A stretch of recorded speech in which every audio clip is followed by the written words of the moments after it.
In the depths of a moonless night, when the sky stretches endlessly above you like a black canvas dotted with ancient light, you might find yourself staring upward and feeling utterly insignificant. But what if I told you that everything you're seeing, every star, every galaxy, every wisp of cosmic dust dancing in the void, represents less than 4% of reality? What if the universe you think you know is nothing more than a fleeting shadow cast by something vast and unknowable, something that surrounds you, permeates you, and yet remains completely invisible to your eyes, your instruments, and your understanding? The Big Bang did not bang. This single statement should shatter everything you believe about existence itself, because the moment we call the beginning of time was not an explosion at all. It was something far stranger, far more mysterious than any Hollywood spectacle could ever capture. Picture this.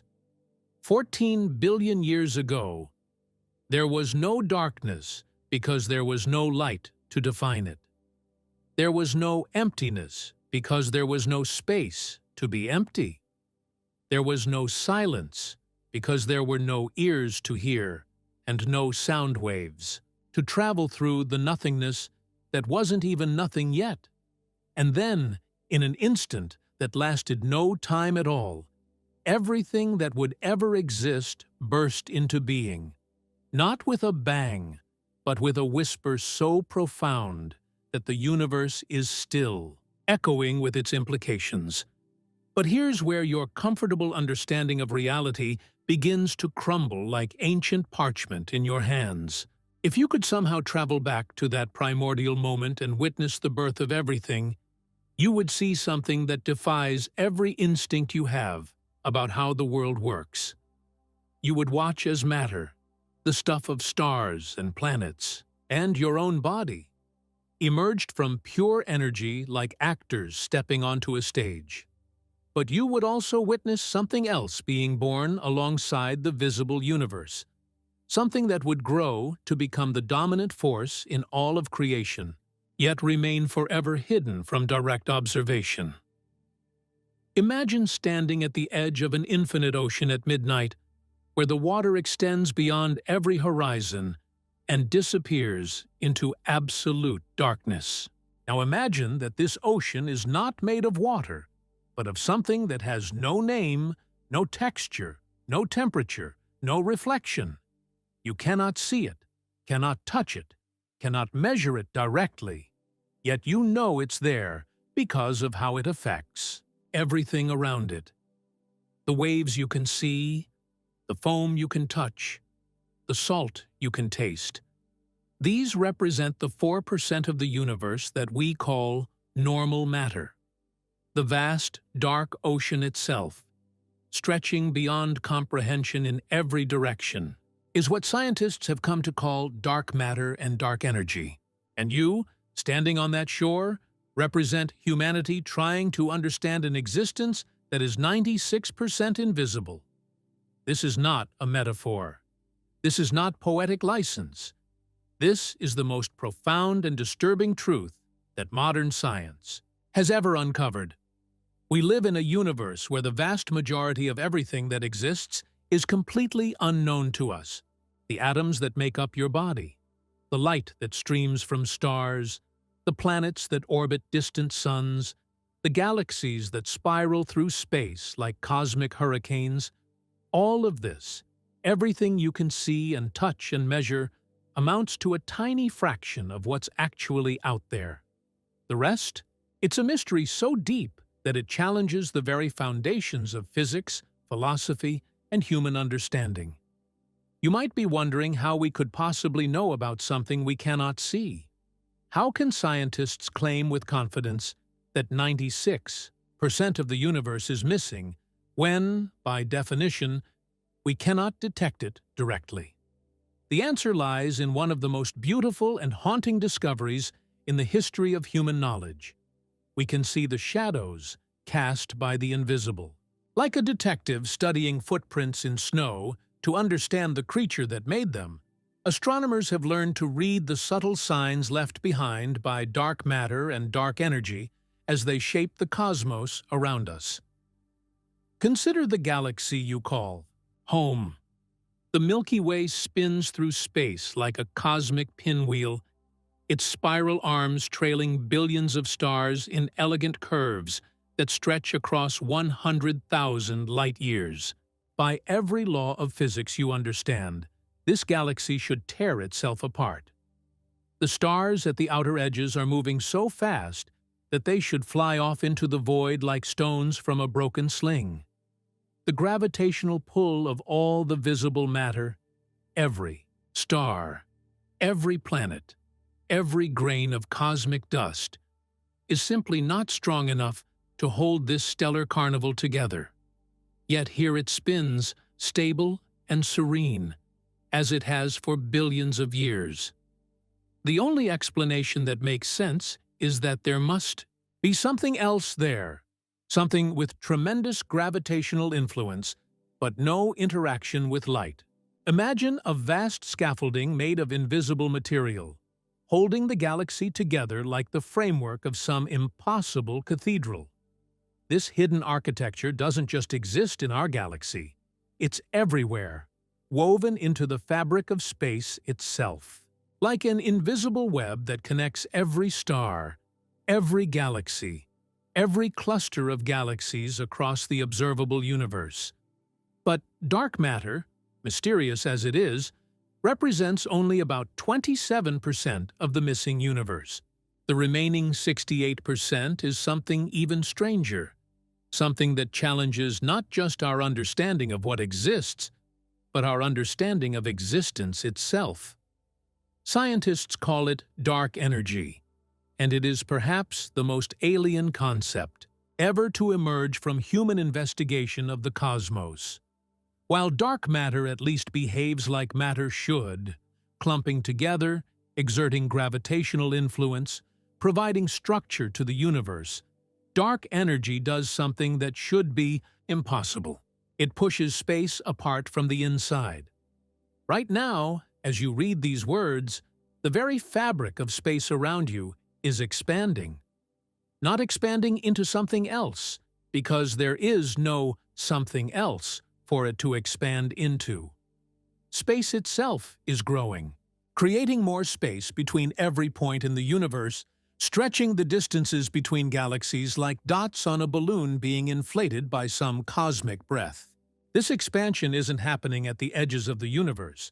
It's happening everywhere all at once, including in the space between the atoms in your body, though on such a small scale that you could never notice it. For most of the universe's history, this expansion was slowing down, gradually breaking under the collective gravitational pull of all the matter scattered through space. But approximately 5 billion years ago, something changed. The expansion began to accelerate as if someone had stepped on a cosmic gas pedal. Today, distant galaxies are rushing away from us faster and faster, and this acceleration is increasing with each passing moment. The universe is not just expanding, it's expanding at an ever-increasing rate, driven by a force so subtle that we cannot detect it directly, yet so powerful that it dominates the entire cosmos. What kind of energy could possibly have this effect? What force could be so perfectly distributed throughout space that it affects every cubic inch of the universe equally, yet remains completely undetectable to our most sensitive instruments? Dark energy appears to be a property of space itself, as if empty space has a kind of built-in springiness that becomes stronger as the universe grows larger. The more space there is, the more dark energy there is, and the more dark energy there is, the faster space expands, creating even more space and even more dark energy in an endless feedback loop that may ultimately determine the fate of everything that has ever existed or ever will exist. If you're feeling a sense of vertigo right now, as if the ground beneath your understanding has suddenly shifted, you're experiencing exactly what physicists have been grappling with for decades. The universe you thought you knew, the one made of atoms and molecules, stars and planets, forces and fields that can be measured and understood, is nothing more than a thin layer of foam floating on an ocean of the unknown. Beneath that foam, or perhaps more accurately, woven through every particle of that foam, is something vast and invisible that shapes reality in ways we are only beginning to glimpse. This is not a failure of science. It is science working exactly as it should, revealing truths that are more strange and wonderful than any fiction ever imagined. Every equation solved, every experiment conducted, every observation made has led us to this breathtaking conclusion. We live in a universe that is fundamentally alien to our everyday experience. The matter that makes up our bodies, our planet, our entire solar system is nothing more than a rare contamination in a cosmos dominated by substances that exist in a completely different realm of physical law. But perhaps the most disturbing aspect of this revelation is not what it tells us about the universe, but what it tells us about ourselves. For thousands of years, humans have looked up at the night sky and seen themselves reflected there. We have imagined that the cosmos is, at its heart, comprehensible to the human mind.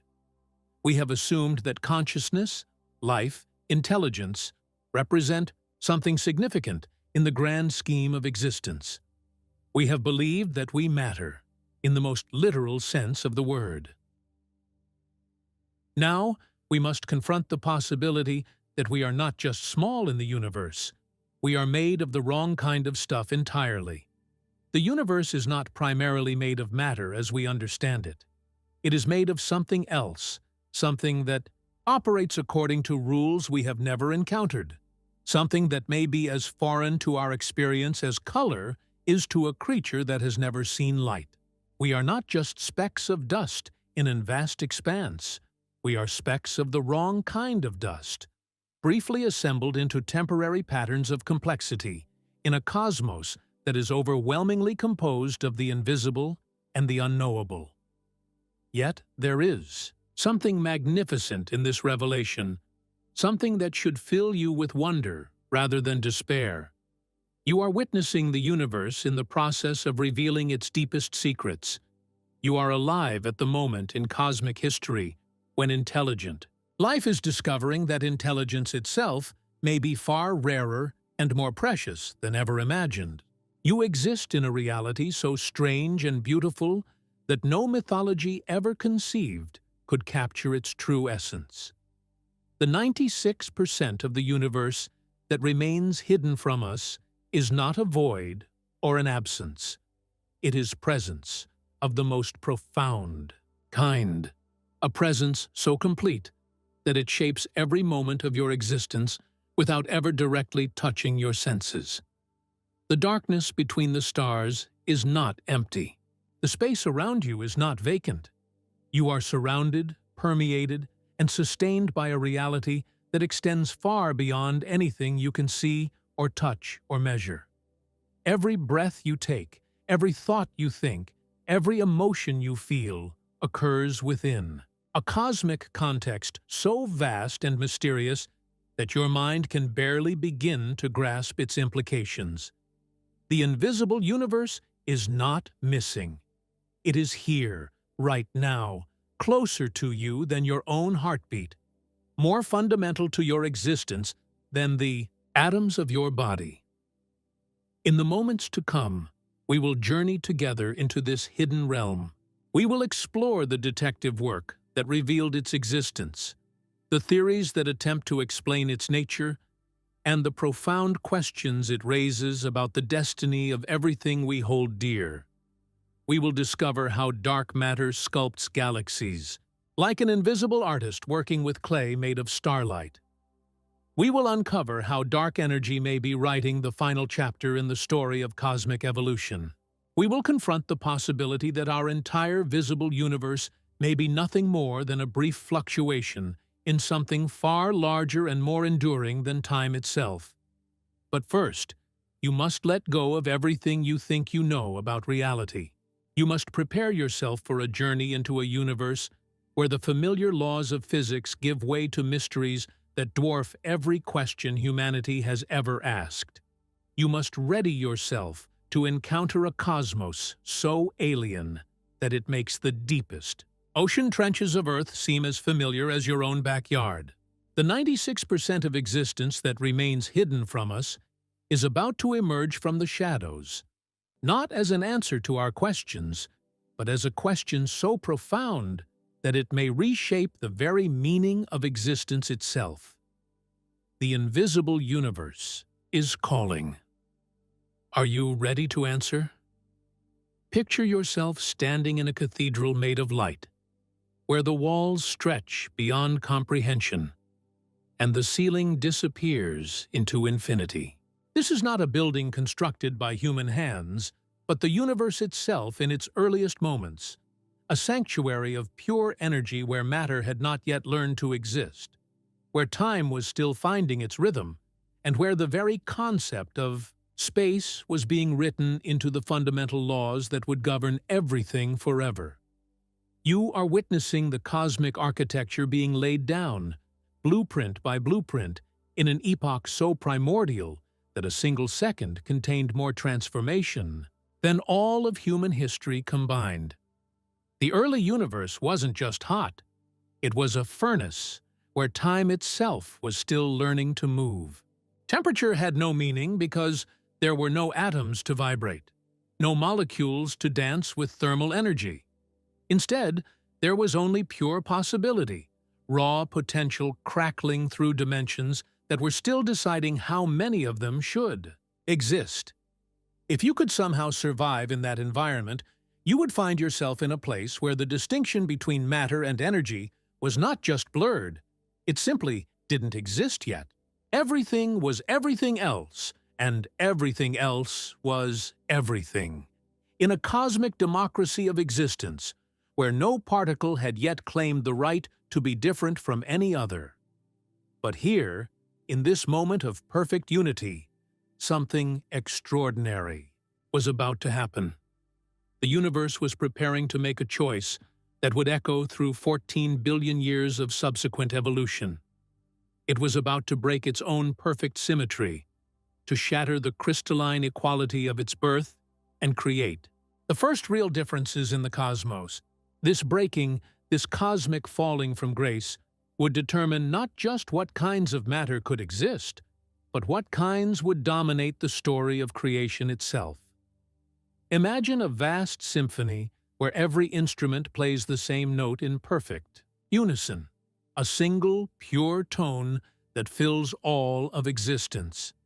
Now imagine that symphony beginning to fragment, with different sections of the orchestra slowly shifting to different keys, different rhythms, different melodies. This is what happened to the universe in its first fraction of a second. A cosmic symphony of pure energy began to differentiate itself, creating the first harmonies and discordances that would eventually become the complex music of galaxies, stars, planets, and life itself. The traditional story we tell about this moment is one of elegant simplicity. As the universe expanded and cooled, energy condensed into matter according to well-understood principles. Protons and neutrons formed from the primordial soup, then combined into the nuclei of hydrogen and helium. Later, as temperatures dropped, further, electrons joined these nuclei to create the first atoms. Stars ignited, galaxies assembled, and the familiar cosmos we see today emerged through a series of predictable, orderly steps. It's a beautiful narrative, one that satisfies our human need for logical progression and cause and effect relationships. But this traditional story has a fatal flaw, one so profound that it threatens to unravel our entire understanding of cosmic evolution. The universe we observe today could not possibly have emerged from the conditions described by our standard model of cosmology. The matter we can see, the atoms that make up stars and planets and our own bodies, represents such a tiny fraction of the gravitational influence we observe that the cosmos should have collapsed back on itself within the first few million years of its existence.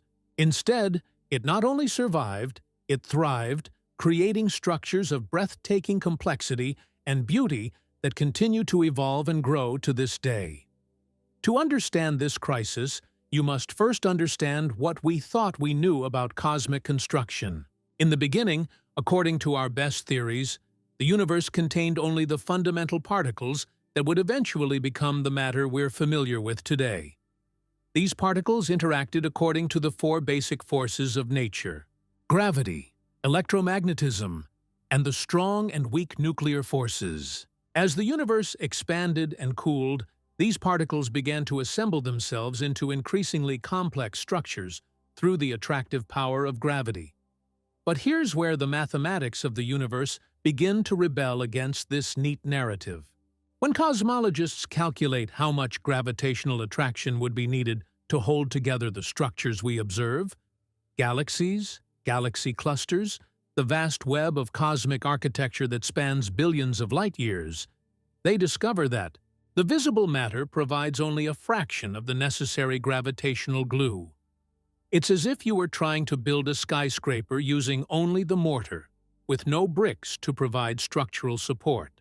The building should collapse immediately, yet somehow it not only stands, but continues to grow taller and more elaborate with each passing day.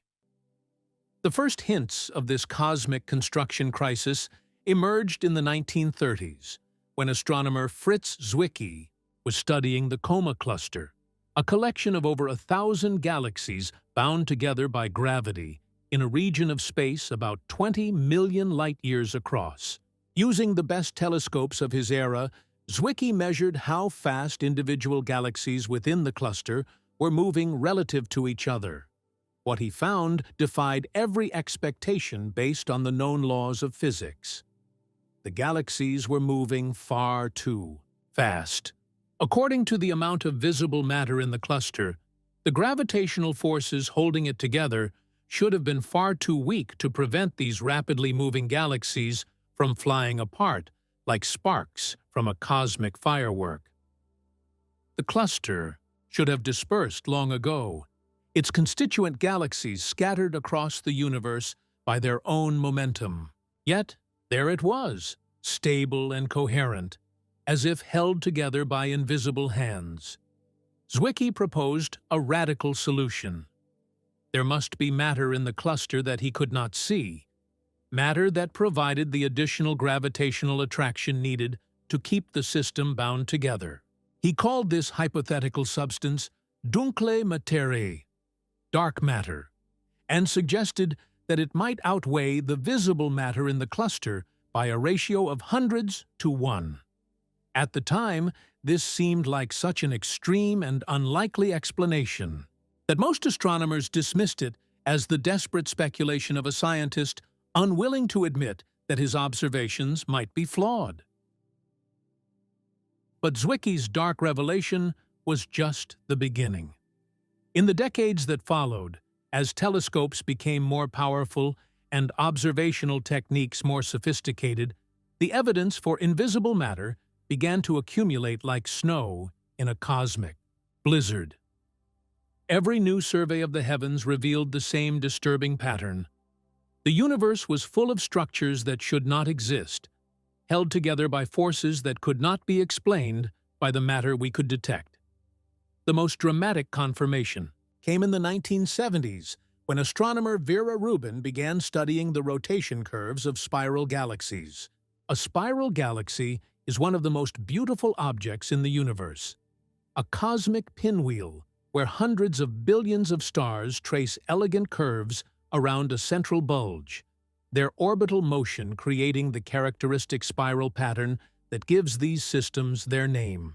Our own Milky Way is such a galaxy, and from our position within one of its spiral arms, we can observe the stately dance of stars as they orbit the galactic center. Rubin's observations focused on measuring how fast stars at different distances from the galactic center were moving in their orbits. According to the laws of physics, stars closer to the center should move faster than those at the outer edges, just as planets closer to the Sun orbit faster than those farther away. This relationship is so fundamental that it's built into the very structure of orbital mechanics. It's what keeps the solar system stable and prevents planets from spiraling either into the Sun or flying off into interstellar space.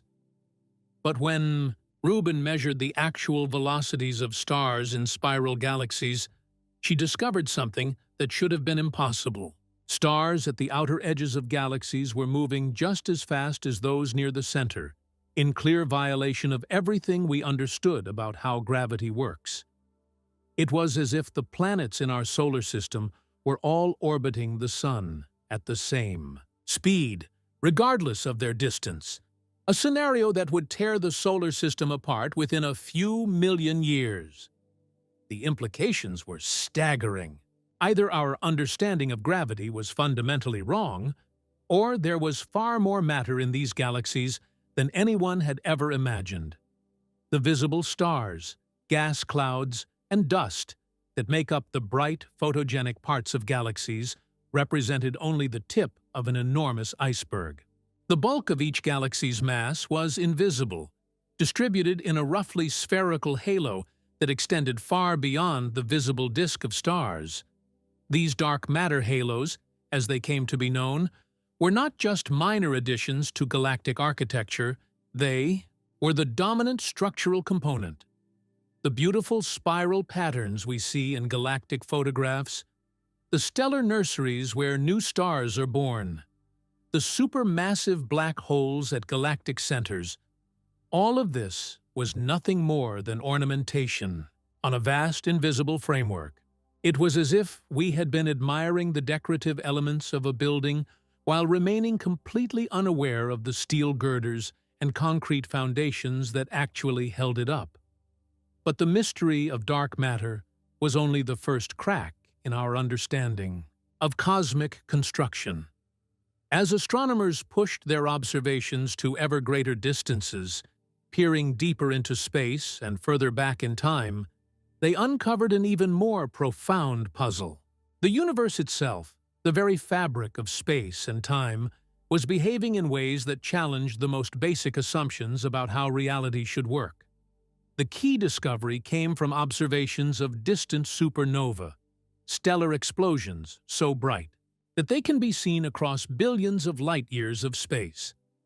These cosmic lighthouses serve as standardized candles, allowing astronomers to measure distances with unprecedented precision.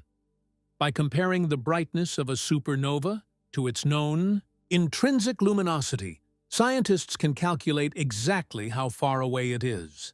And by measuring the redshift of the supernova's light, how much the expansion of the universe has stretched its wavelengths, they can determine how fast that distant region of space was receding from us when the light was emitted billions of years ago. What these observations revealed was perhaps the most shocking discovery in the history of cosmology.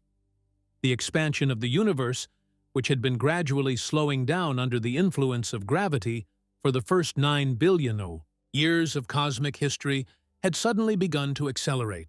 Distant galaxies were not just moving away from us, they were moving away faster and faster with each passing moment, as if some invisible force was pushing them apart from the inside. This acceleration was not a subtle effect that required careful analysis to detect.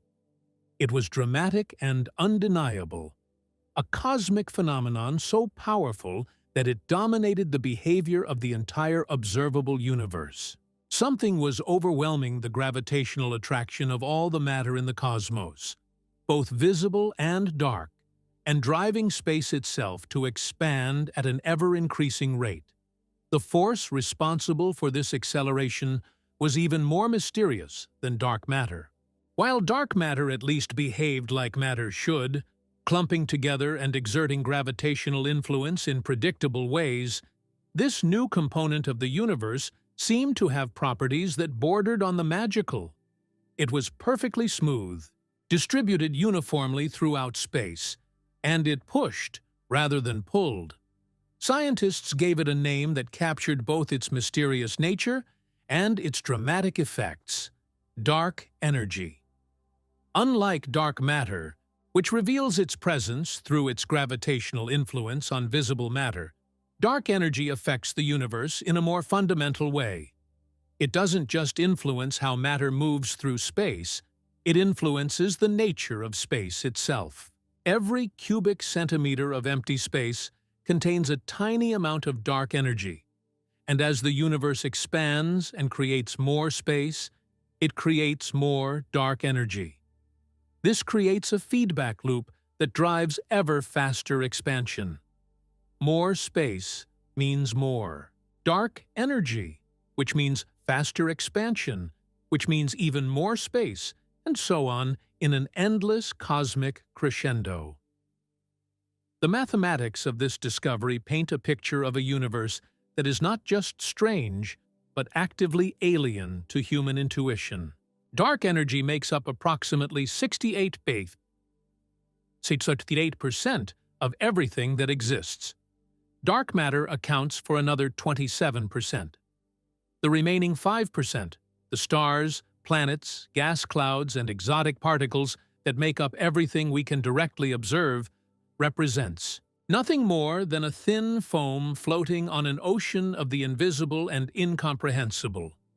But perhaps the most disturbing aspect of this revelation is not just what it tells us about the universe's composition, but what it implies about the universe's ultimate fate.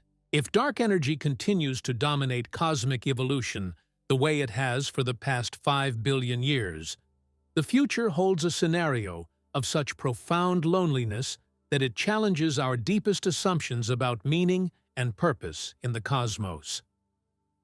Picture the universe 1 trillion years from now. The acceleration caused by dark energy will have stretched space so dramatically that no galaxy outside our own local group will be visible to observers on Earth. The cosmic microwave background radiation, the afterglow of the Big Bang that currently provides crucial evidence for our understanding of cosmic history, will have been stretched to wavelengths so long that it becomes undetectable. Future astronomers will look out into a universe that appears to contain nothing but the Milky Way and its nearest neighbors, surrounded by an ocean of perfect darkness. But even this isolation is not the end of the story. As dark energy continues to drive expansion, it will eventually overcome not just the gravitational attraction between galaxies, but the forces that hold together smaller structures as well. In the far future, solar systems will be torn apart as dark energy overwhelms the gravitational bonds between stars and planets.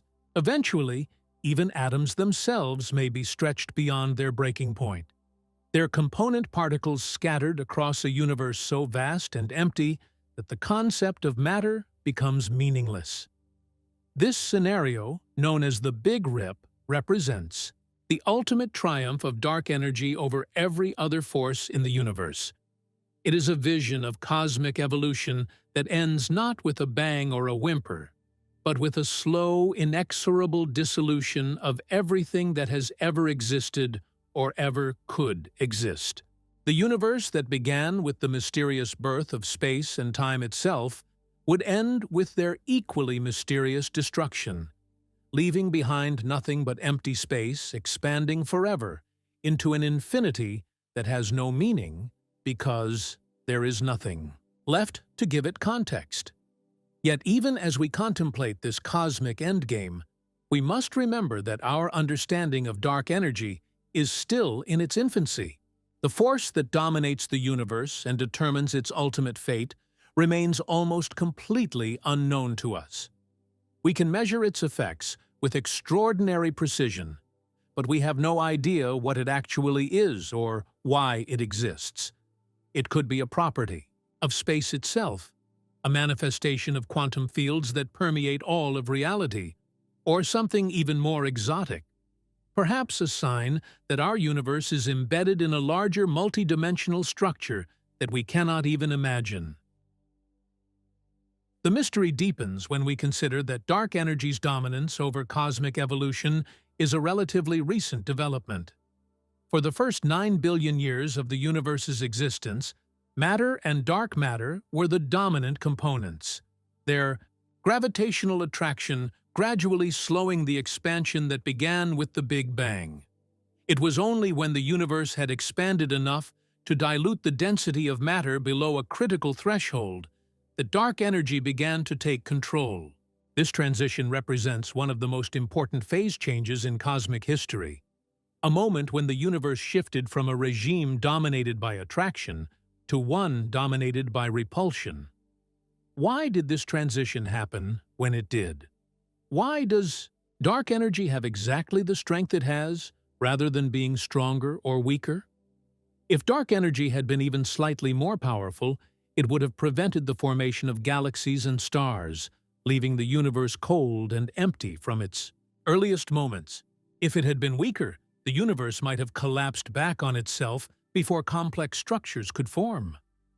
The precise balance between dark energy and matter that allows for the existence of galaxies, stars, planets, and ultimately life itself seems almost impossibly fine-tuned. This fine-tuning problem extends beyond dark energy to dark matter as well. The properties of dark matter particles, whatever they may be, are calibrated with extraordinary precision to allow for the formation of cosmic structure. If dark matter interacted too strongly with itself or with normal matter, it would clump too efficiently, creating black holes instead of the diffuse halos that scaffold galaxy formation. If it interacted too weakly, it would never clump at all, leaving the universe smooth and featureless. The fact that dark matter has exactly the right properties to create the cosmic web of structure we observe suggests either an extraordinary coincidence or some deeper principle that we do not yet understand. The search for understanding has led cosmologists to propose ever more exotic explanations for these mysterious components of the universe.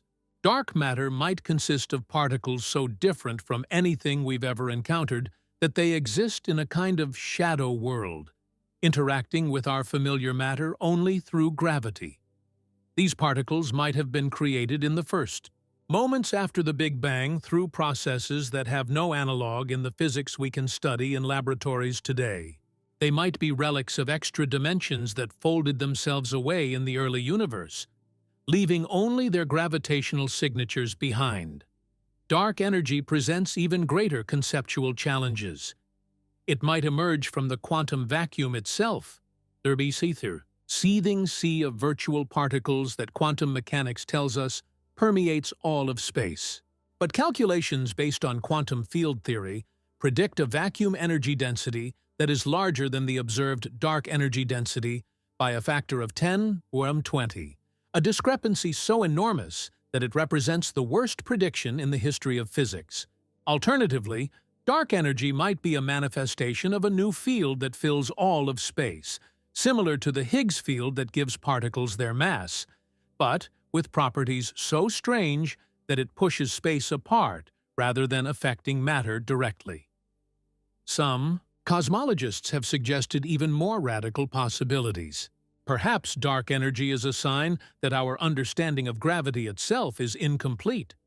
Maybe the equations that describe how matter and energy curve spacetime need modification when applied to the largest scales of the universe. Or perhaps the acceleration we observe is not caused by dark energy at all, but by the influence of other universes, parallel realities that exist alongside our own in a vast multiverse where cosmic history plays out in infinite variations. Each of these possibilities opens up new vistas of cosmic mystery, a universe filled with shadow particles existing in parallel to our own familiar matter suggests realities layered upon realities, worlds within worlds that we can barely begin to imagine. A cosmos where the vacuum itself has strange properties implies that empty space is not empty at all, but teeming with invisible activity that shapes the destiny of everything we can see. A multiverse scenario suggests that our entire observable universe with all its galaxies and stars, and the long history that led to the emergence of life and consciousness, might be nothing more than a single bubble in an infinite foam of realities, each with its own laws of physics and its own unique story of cosmic evolution. The profound implications of these discoveries extend far beyond astronomy and physics into the deepest questions of philosophy and meaning. If 96% of the universe consists of substances that we cannot directly detect or understand, what does this say about the nature of knowledge itself? How can we claim to understand the cosmos when we are ignorant of its dominant components? What does it mean to exist in a reality where the familiar and comprehensible represents such a tiny fraction of what actually is? These questions become even more pressing when we consider our place in this largely invisible cosmos.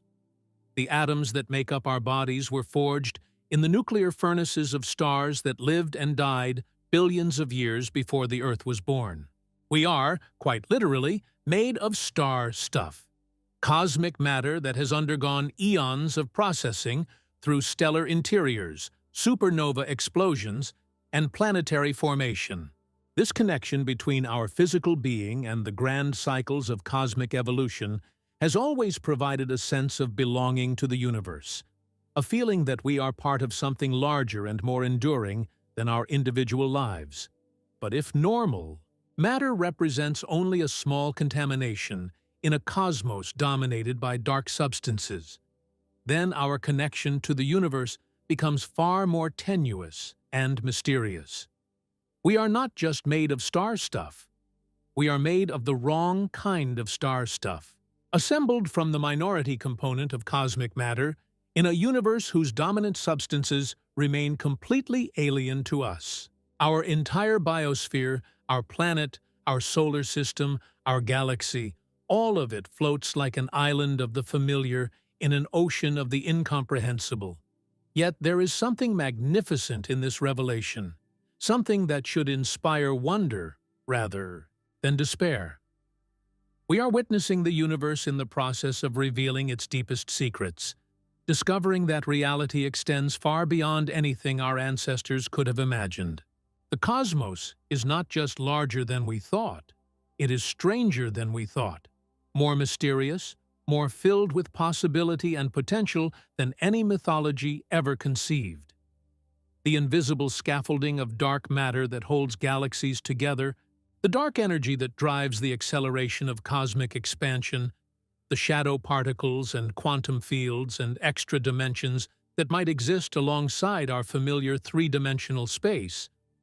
All of this represents not an absence of understanding, but the presence of mystery on a scale that dwarfs every question humanity has ever asked.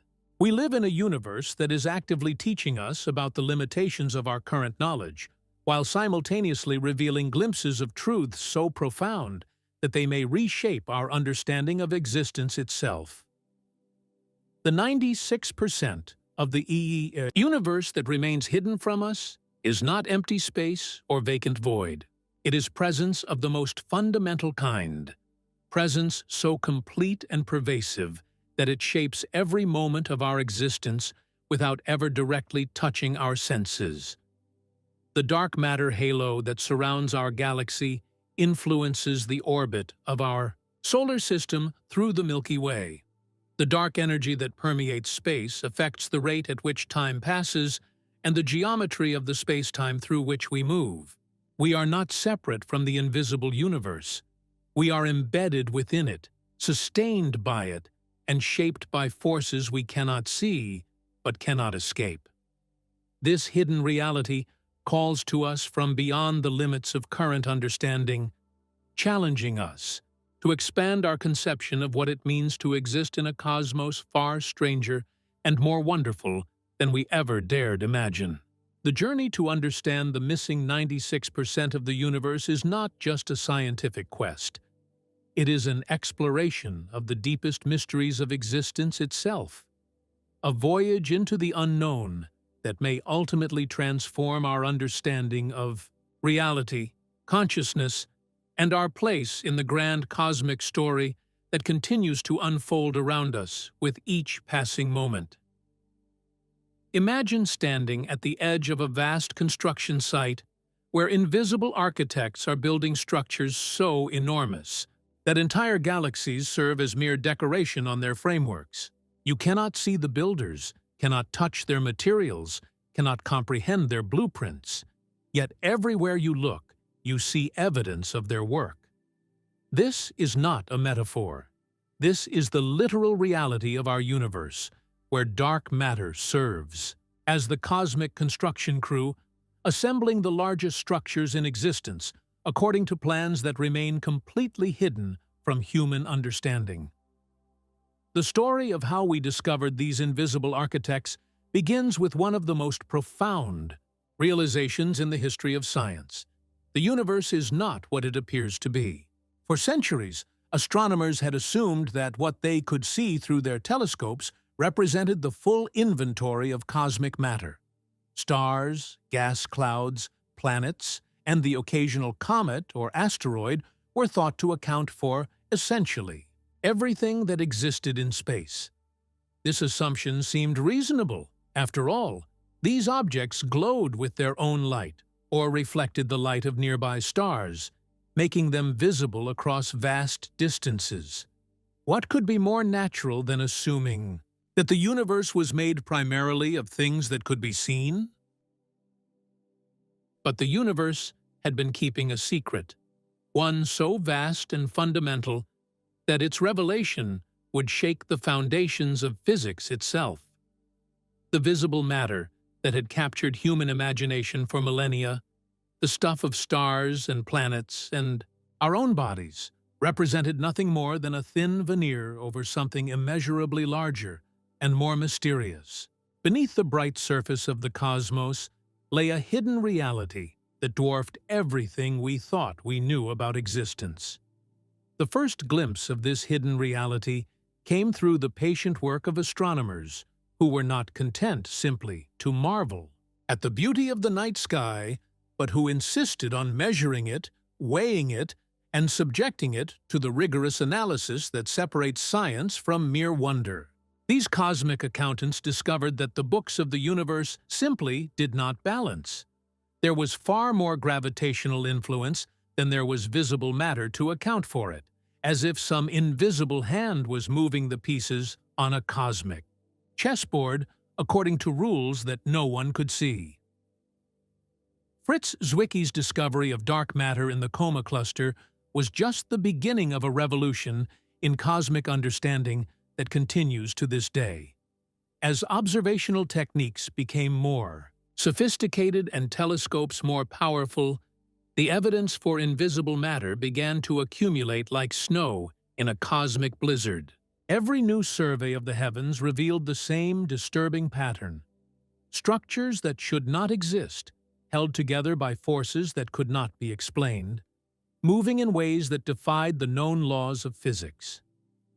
The mystery deepened when astronomers began to study the cosmic web, the largest structure in the universe, a vast network of filaments and voids that spans billions of light years and connects every galaxy in the observable cosmos.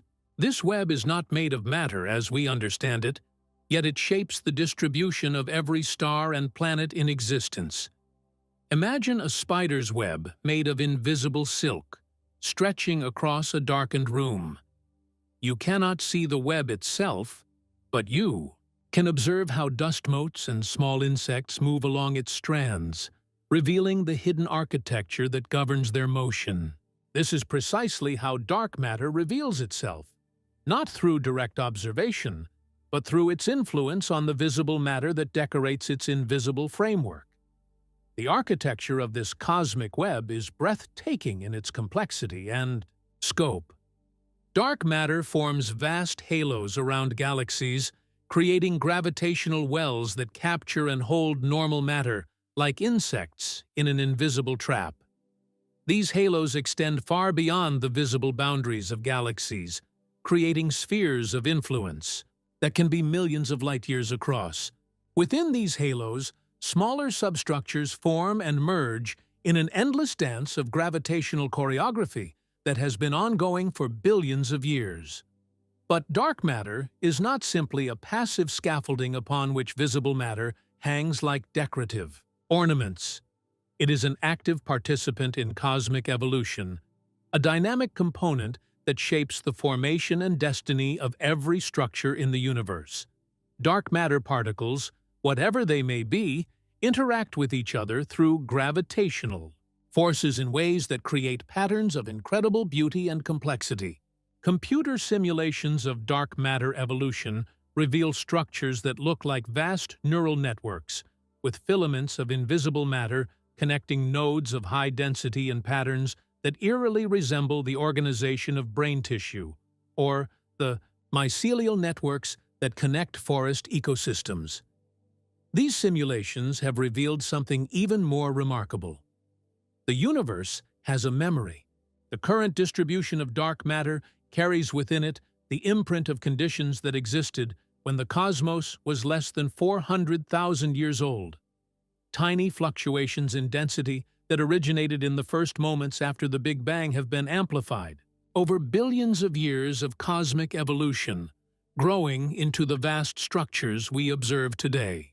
Every galaxy cluster, every void, every filament in the cosmic web can trace its ancestry back to quantum fluctuations that occurred when the universe was smaller than a grapefruit. This cosmic memory is encoded in the patterns of dark matter distribution with such precision that astronomers can use it to peer back through time and reconstruct the conditions that existed in the early universe.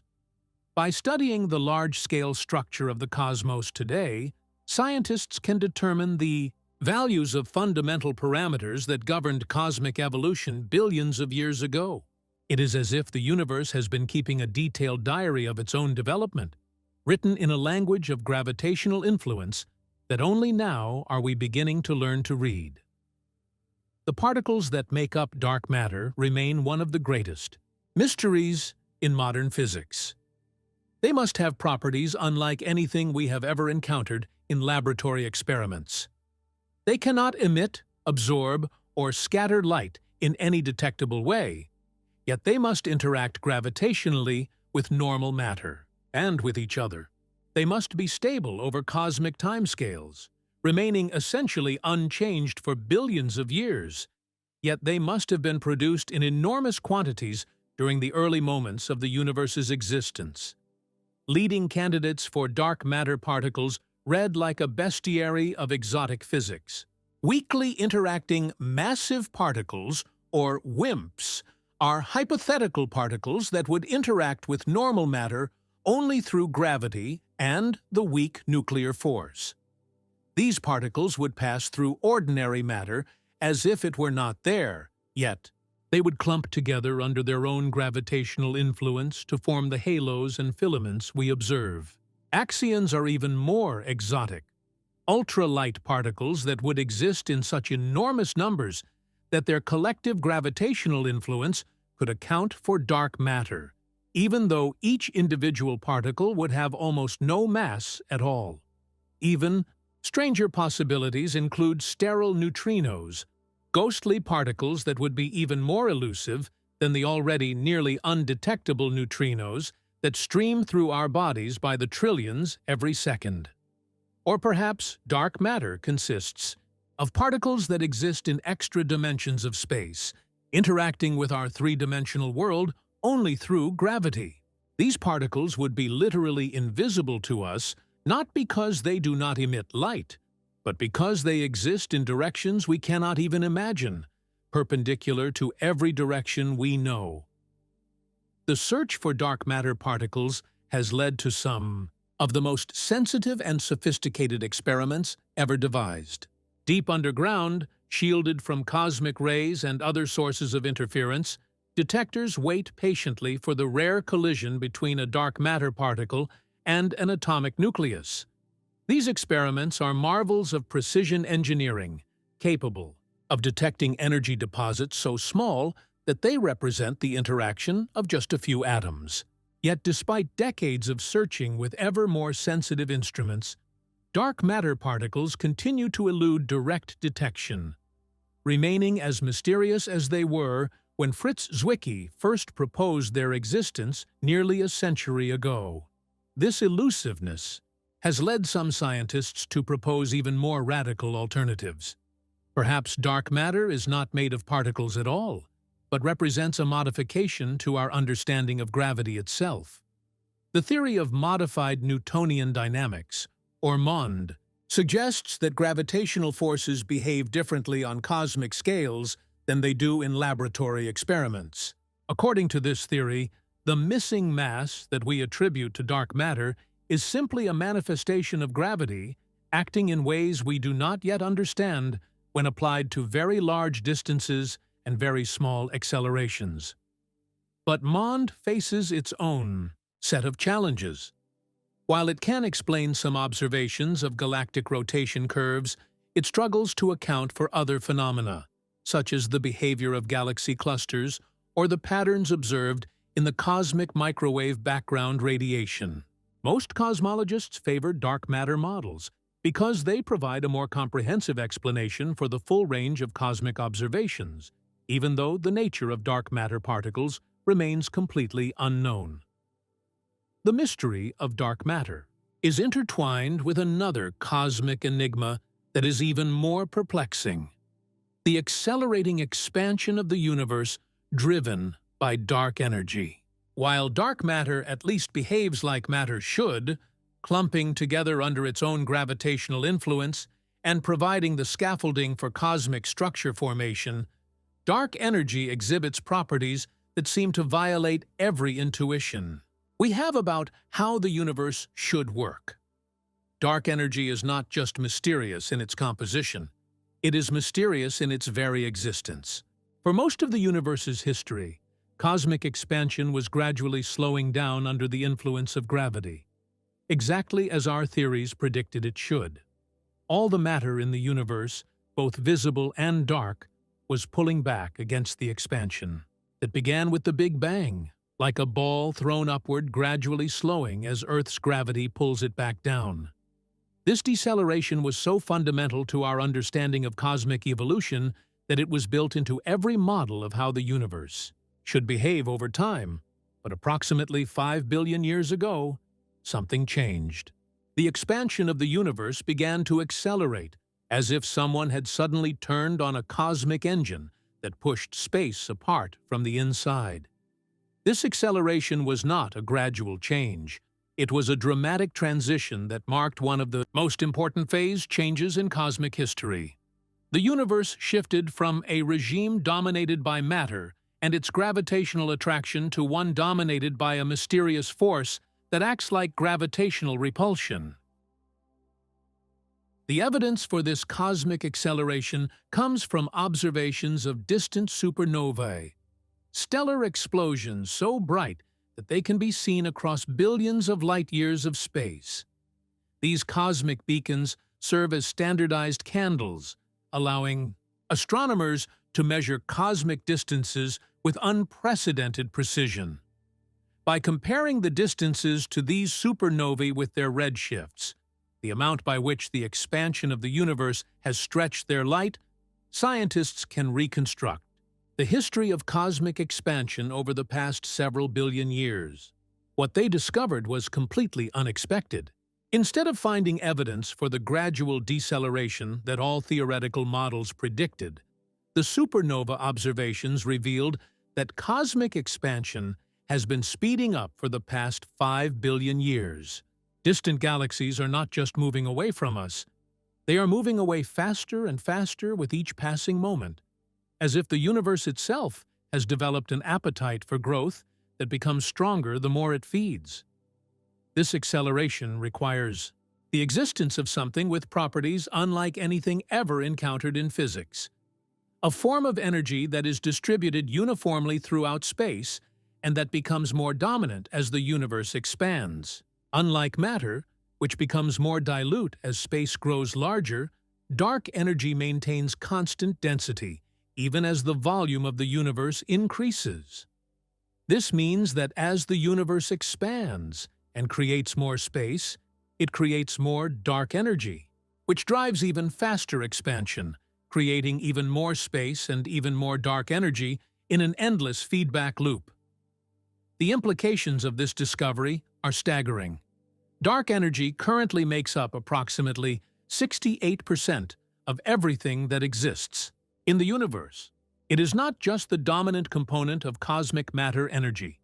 It is so dominant that it overwhelms every other force on cosmic scales. The gravitational attraction of all the matter in the universe, both visible and dark, is completely inadequate to halt or even slow the acceleration driven by dark energy. But what is dark energy? This question has spawned some of the most creative and speculative thinking in the history of physics. The leading candidate is vacuum energy, the idea that empty space itself has energy density that manifests as a kind of cosmic springiness. According to quantum field theory, what we think of as empty space is actually a seething sea of virtual particles that constantly pop into existence and annihilate each other in timeframes so brief that they cannot be directly observed. These quantum fluctuations should contribute to the energy density of the vacuum, creating a kind of cosmic pressure that could drive accelerated expansion. But there is a problem with this explanation so severe that it represents the worst prediction in the history of physics. When theorists calculate the vacuum energy density based on known principles of quantum mechanics, they get a number that is larger than the observed dark energy density by a factor of 10 to 120.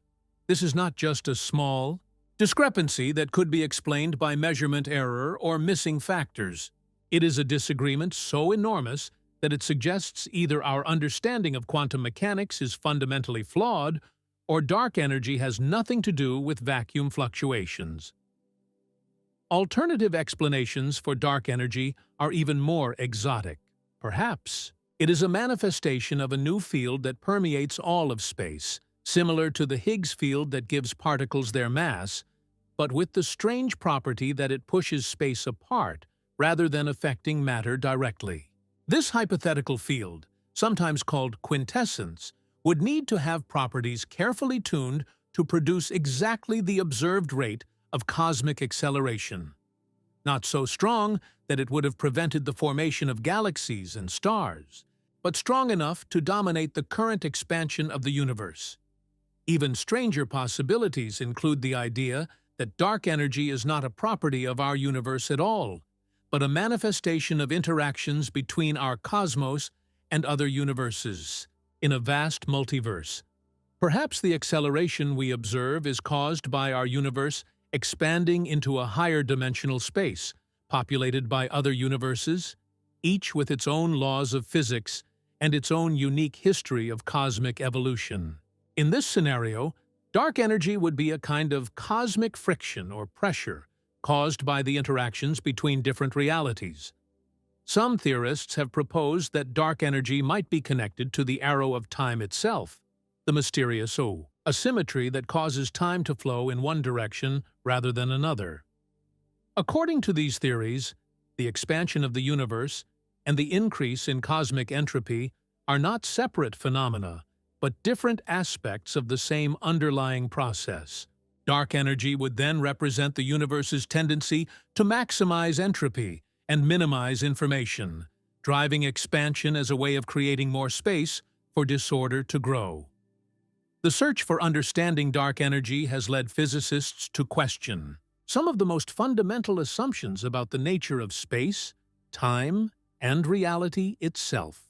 If empty space has energy density, then what we think of as nothingness is actually something, perhaps the most important something in the entire universe. If the vacuum can drive cosmic acceleration, then the distinction between matter and emptiness becomes meaningless.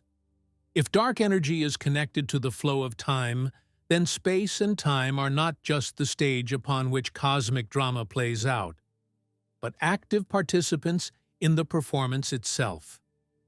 These questions become even more profound when we consider the ultimate fate of a universe dominated by dark energy.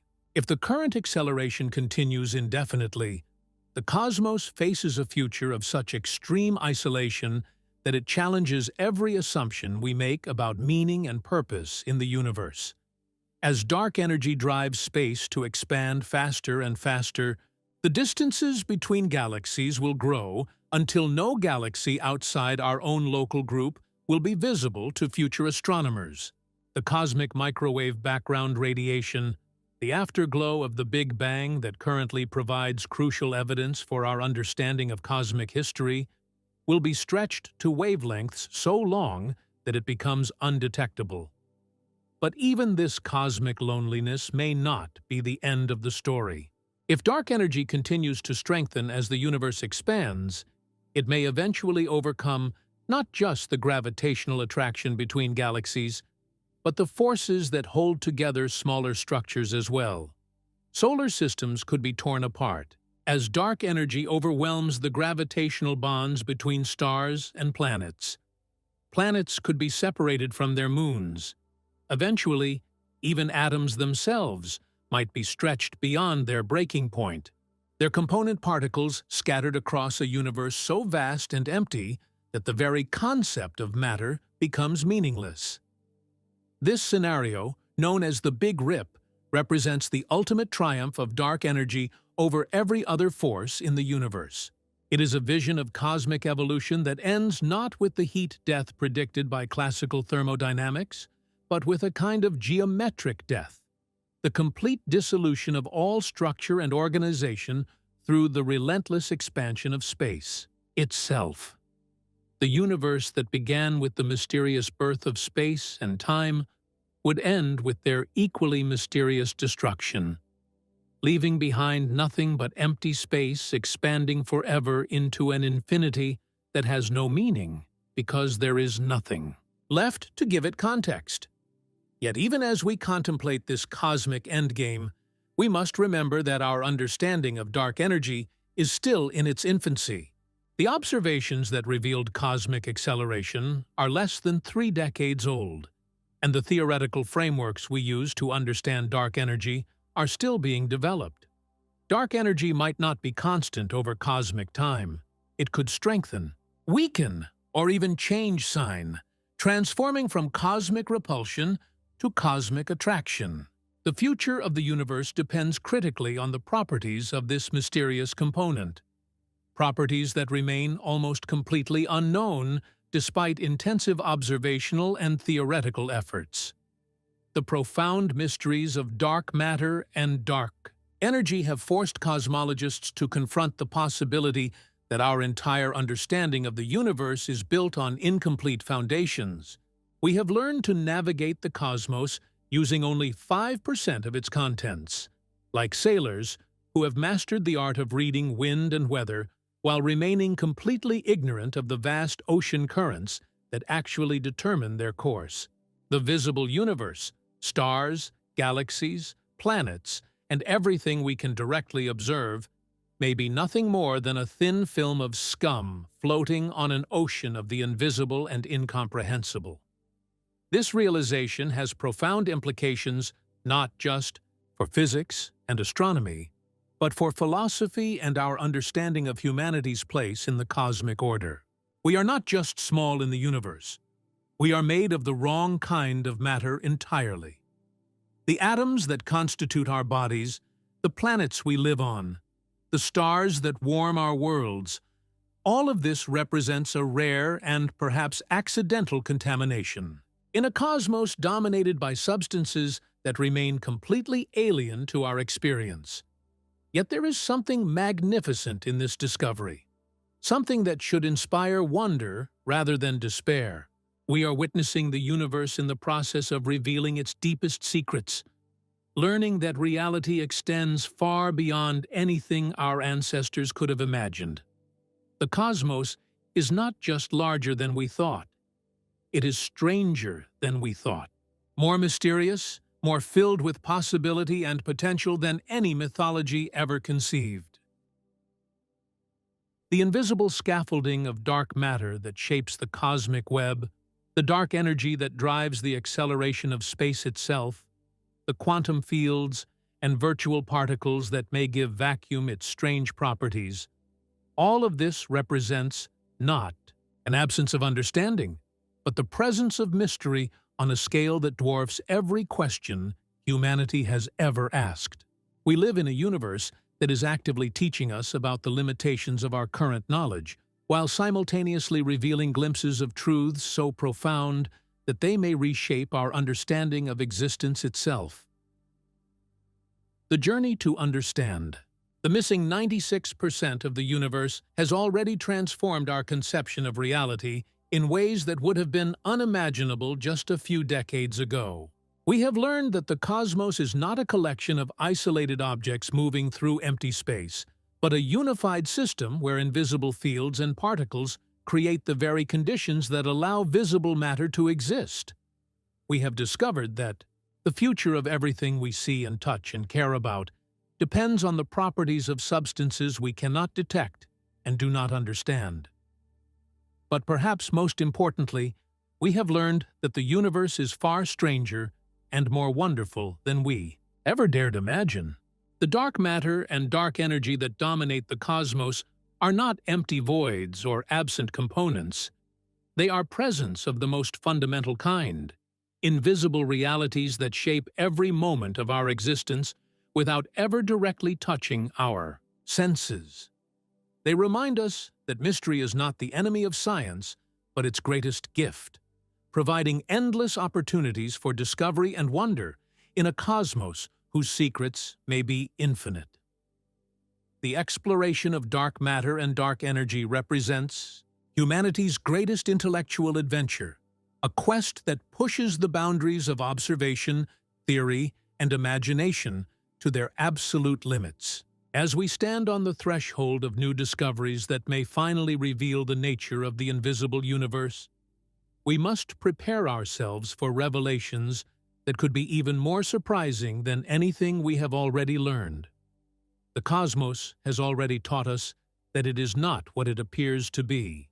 What other secrets might it be keeping? What other mysteries might lie hidden in the dark spaces between the stars? In the deepest vaults of cosmic mystery, where the very foundations of reality become uncertain, and the most fundamental questions about existence remain unanswered, we encounter paradoxes so profound that they challenge not just our understanding of the universe, but our ability to understand anything at all. These are not mere intellectual puzzles or mathematical curiosities.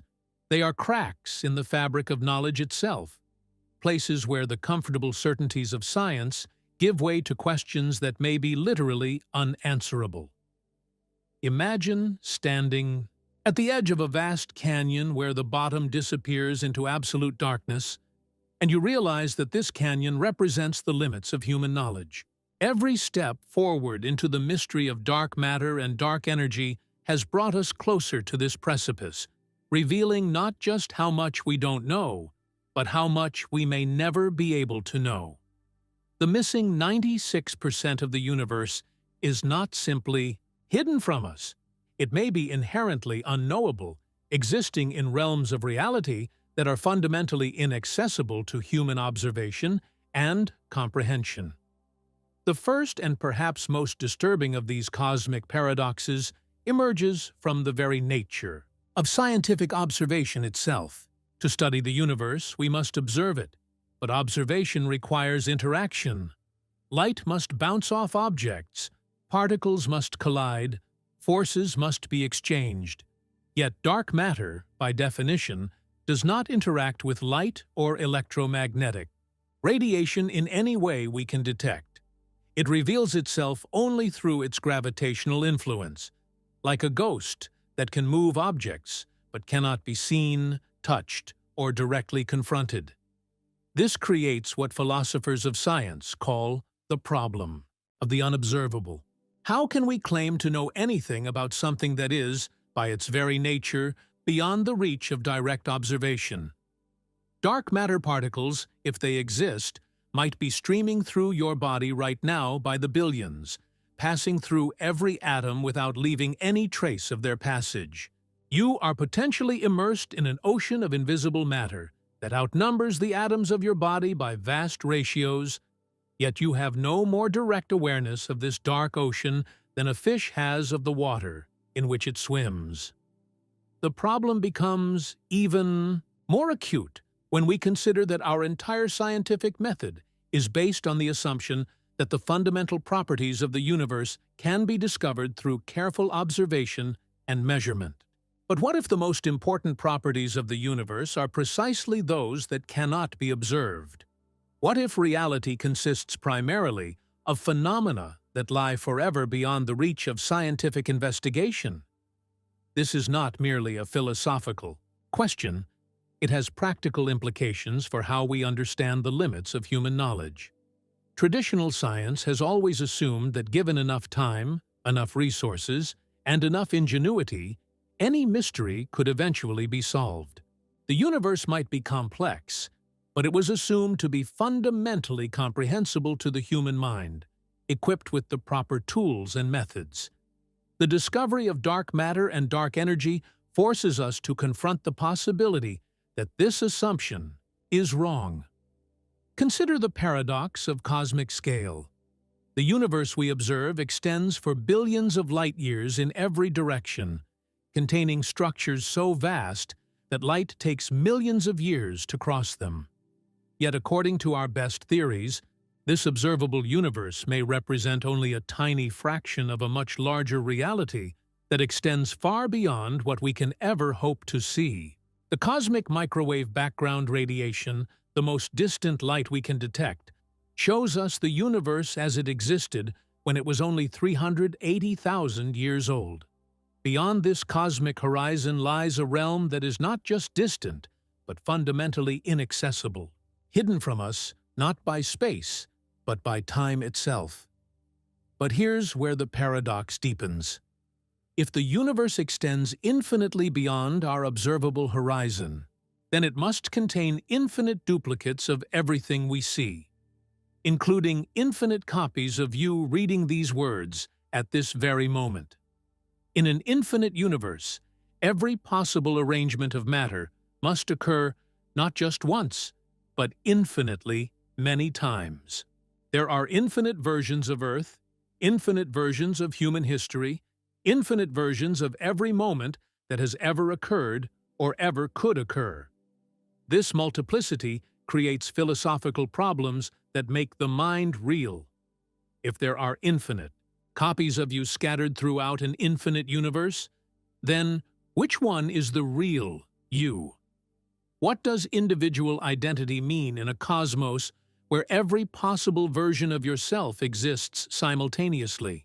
If every choice you could ever make is actually made by some version of you somewhere in the infinite expanse of space, then what meaning can we assign to free will, moral responsibility, or personal achievement? The paradox becomes even more disturbing when we consider the implications for scientific observation. If there are infinite copies of every possible experiment, then every possible result must occur somewhere. In an infinite universe, there are regions where the laws of physics appear to be different, not because they actually are different, but because random fluctuations have created local conditions that mimic alternative physical laws. There are regions where the cosmic microwave background radiation spells out the complete works of Shakespeare, not because of any meaningful process, but because in an infinite universe, even the most improbable events must occur infinitely often. This infinite multiplicity threatens to make science meaningless. If every possible observation occurs somewhere in an infinite universe, then no single observation can tell us anything definitive about the nature of reality. We might think we have discovered a fundamental law of physics, but there must be regions of space where that law appears to be violated through sheer coincidence. The very concept of natural law becomes questionable when infinite space allows for infinite exceptions to every rule. Yet the paradox of cosmic scale is just the beginning. Even more profound mysteries emerge when we consider the nature of time itself and its relationship to the expanding universe. Our everyday experience tells us that time flows from past to future in a linear sequence, with each moment giving way to the next in an orderly progression. But modern physics paints a very different picture of temporal reality. According to Einstein's theory of relativity, time is not a universal constant, but a dimension that is intimately connected to space and gravity. Time passes more slowly in strong gravitational fields and for objects moving at high speeds. This means that there is no universal now that extends throughout the cosmos. Events that are simultaneous from one perspective may occur at different times from another perspective. The universe does not have a single, well-defined age, but rather a collection of different ages depending on which reference frame you choose to measure from. But the mysteries of time become even stranger when we consider the implications of cosmic expansion driven by dark energy. As space expands and distances between galaxies increase, light from distant objects becomes increasingly red-shifted, stretched to longer and longer wavelengths by the expansion of space itself. Eventually, objects become so distant that their light is red-shifted beyond the range of any possible detector. These objects effectively disappear from our observable universe, not because they have been destroyed, but because the expansion of space has carried them beyond the reach of any form of communication or observation. This creates a paradox of cosmic information. If an object disappears beyond our cosmic horizon, does it still exist? From our perspective, it has effectively been removed from reality. We can never again receive any information about its state or evolution. But from the perspective of observers near that object, nothing unusual has happened.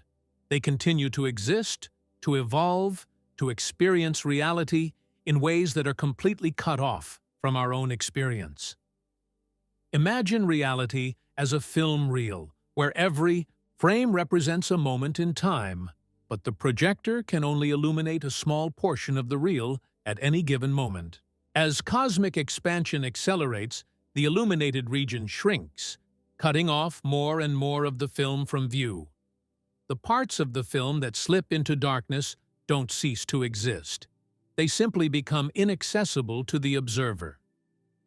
From the perspective of characters within those dark frames, time continues to flow and events continue to unfold, but they become increasingly isolated from the rest of the story. This isolation raises profound questions about the nature of existence itself.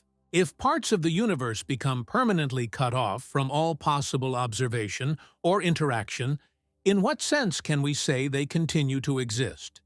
Do they persist in some objective sense, or does existence itself depend on the possibility of observation and interaction? These questions touch on some of the deepest problems in the philosophy of science and the metaphysics of reality. The paradoxes become even more acute when we consider quantum mechanics and its relationship to cosmic evolution. At the smallest scales of reality, quantum mechanics tells us that particles do not have definite properties until they are measured. A particle's position, momentum, and other characteristics exist in a state of superposition, a ghostly combination of all possible values, until the act of measurement forces it to choose a specific value. This creates the famous measurement problem. How does the indefinite quantum world of superposition give rise to the definite classical world of our everyday experience? But if quantum mechanics applies to the entire universe, then the cosmos itself should exist in a state of superposition, a ghostly combination of all possible histories and all possible futures. The universe we observe, with its specific distribution of galaxies, its particular history of cosmic evolution, its unique values of fundamental parameters, would be just one possibility selected from an infinite ensemble of quantum alternatives. This leads to the many worlds interpretation of quantum mechanics, which suggests that every possible quantum outcome actually occurs, but in separate parallel universes that split off from each other with every quantum measurement. In this picture, there are infinite copies of the universe corresponding to every possible quantum history. The dark matter distribution we observe is just one realization selected from an infinite ensemble of possibilities. In other branches of the quantum multiverse, dark matter might be distributed differently, or it might not exist at all, or the fundamental laws of physics might be completely different. The implications of this quantum multiverse are staggering. Every decision you make, every quantum measurement that occurs anywhere in the universe causes reality to branch into multiple copies. There are versions of the universe where the cosmic acceleration never began, where dark matter clumped differently, where the Earth never formed, where life never evolved, where you were never born. All of these possibilities exist simultaneously in the quantum multiverse, each as real as the reality you experience right now. But this proliferation of realities creates new paradoxes. If all possible outcomes actually occur in parallel universes, then nothing is truly contingent or meaningful. Every triumph and every tragedy, every discovery and every loss, every moment of joy, and every experience of suffering occurs infinitely many times across the branches of the quantum multiverse. Personal identity becomes meaningless when there are infinite copies of yourself experiencing every possible variation of your life. Moreover, the quantum multiverse raises profound questions about probability and prediction. If all possible outcomes occur somewhere in the multiverse, then what does it mean to say that one outcome is more likely than another? Traditional probability theory is based on the idea that some events occur while others do not. But in a multiverse where everything happens, probability becomes a measure of something far more subtle and mysterious. These paradoxes are not merely abstract philosophical problems. They have concrete implications for our understanding of dark matter and dark energy. If the universe exists in quantum superposition, then the properties of dark matter and dark energy might not be fixed, but might exist in a ghostly combination of all possible values. The 96% of the universe that we cannot directly observe might not just be hidden from us. It might be fundamentally indefinite, existing in a quantum limbo where its properties remain undetermined until some cosmic measurement forces them to crystallize into specific values. But what could constitute a cosmic measurement on the scale of the entire universe? Traditional quantum mechanics requires an external observer to collapse the wave function and determine the outcome of a quantum measurement. But if the entire universe is a quantum system, then there is no external observer to perform the measurement. The universe would seem to be trapped in a permanent state of superposition, never able to decide which of its infinite possibilities to actualize. This leads to some of the strangest ideas in modern physics. Perhaps consciousness itself plays a role in cosmic evolution, serving as the observer that collapses the universal wave function and determines the properties of dark matter and dark energy. Or perhaps the measurement is performed by some external reality, a higher dimensional space, or a more fundamental level of existence that contains our universe as a small subset. These ideas push us to the very limits of scientific speculation, into realms where physics begins to merge with metaphysics and cosmology becomes indistinguishable from theology. The paradoxes deepen when we consider the relationship between dark energy and the arrow of time. In our everyday experience, time has a clear direction. We remember the past, but not the future. We see eggs breaking, but never unbreaking. We observe entropy increasing, but never decreasing. This temporal asymmetry is one of the most fundamental features of our reality, yet it is remarkably difficult to explain within the framework of physical law. Most of the fundamental equations of physics are time reversible. They work equally well whether time runs forward or backward. The asymmetry we observe in time's arrow must therefore emerge from the particular conditions that existed in the early universe, conditions that are intimately connected to the properties of dark matter and dark energy. But here we encounter a profound chicken and egg problem. The formation of cosmic structure through the gravitational collapse of dark matter requires time to have a clear direction. The process of collapse is irreversible and increases entropy. Yet, the existence of a time direction seems to depend on the very processes of structure formation that dark matter makes possible. Which came first? The arrow of time that allows structure to form, or the structure formation that creates the arrow of time? This paradox becomes even more acute when we consider the role of dark energy in cosmic evolution. Dark energy drives the acceleration of cosmic expansion, stretching space and increasing the distances between galaxies. This process is irreversible and contributes to the overall increase in cosmic entropy. But dark energy also seems to be connected to the vacuum state of space itself, the lowest energy configuration of quantum fields that permeate all of reality. If dark energy is indeed a property of the vacuum, then it represents a kind of cosmic baseline, the fundamental state from which all other forms of energy and matter emerge. But vacuum states in quantum field theory are notoriously tricky things. They can be unstable, decaying into lower energy configurations through processes that release enormous amounts of energy. If our current vacuum state is not the absolute lowest possible energy state, then it could decay at any moment, releasing enough energy to destroy everything in the observable universe and replace it with a completely different kind of reality. This possibility, known as vacuum decay or false vacuum collapse, represents one of the most disturbing scenarios in modern physics. The decay could begin at any point in space and time, creating a bubble of true vacuum that expands at the speed of light, destroying everything in its path.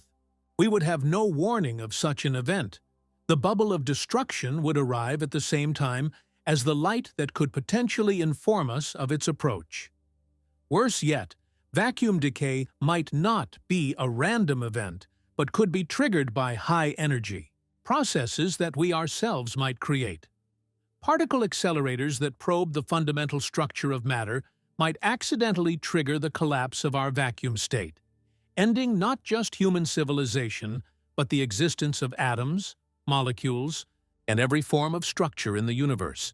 We might be living in a cosmos that is fundamentally unstable, balanced on the edge of a cliff that we could inadvertently push it over through our very attempts to understand its nature. These possibilities highlight another profound paradox: the relationship between knowledge and existence. The more we learn about the fundamental structure of reality, the more we discover ways in which that reality might be unstable or impermanent. Our growing understanding of dark energy reveals scenarios in which the universe could end not through heat death or big rip, but through sudden catastrophic collapse into a completely different state of existence. Knowledge itself becomes dangerous when it reveals the fragility of the very foundations upon which existence depends.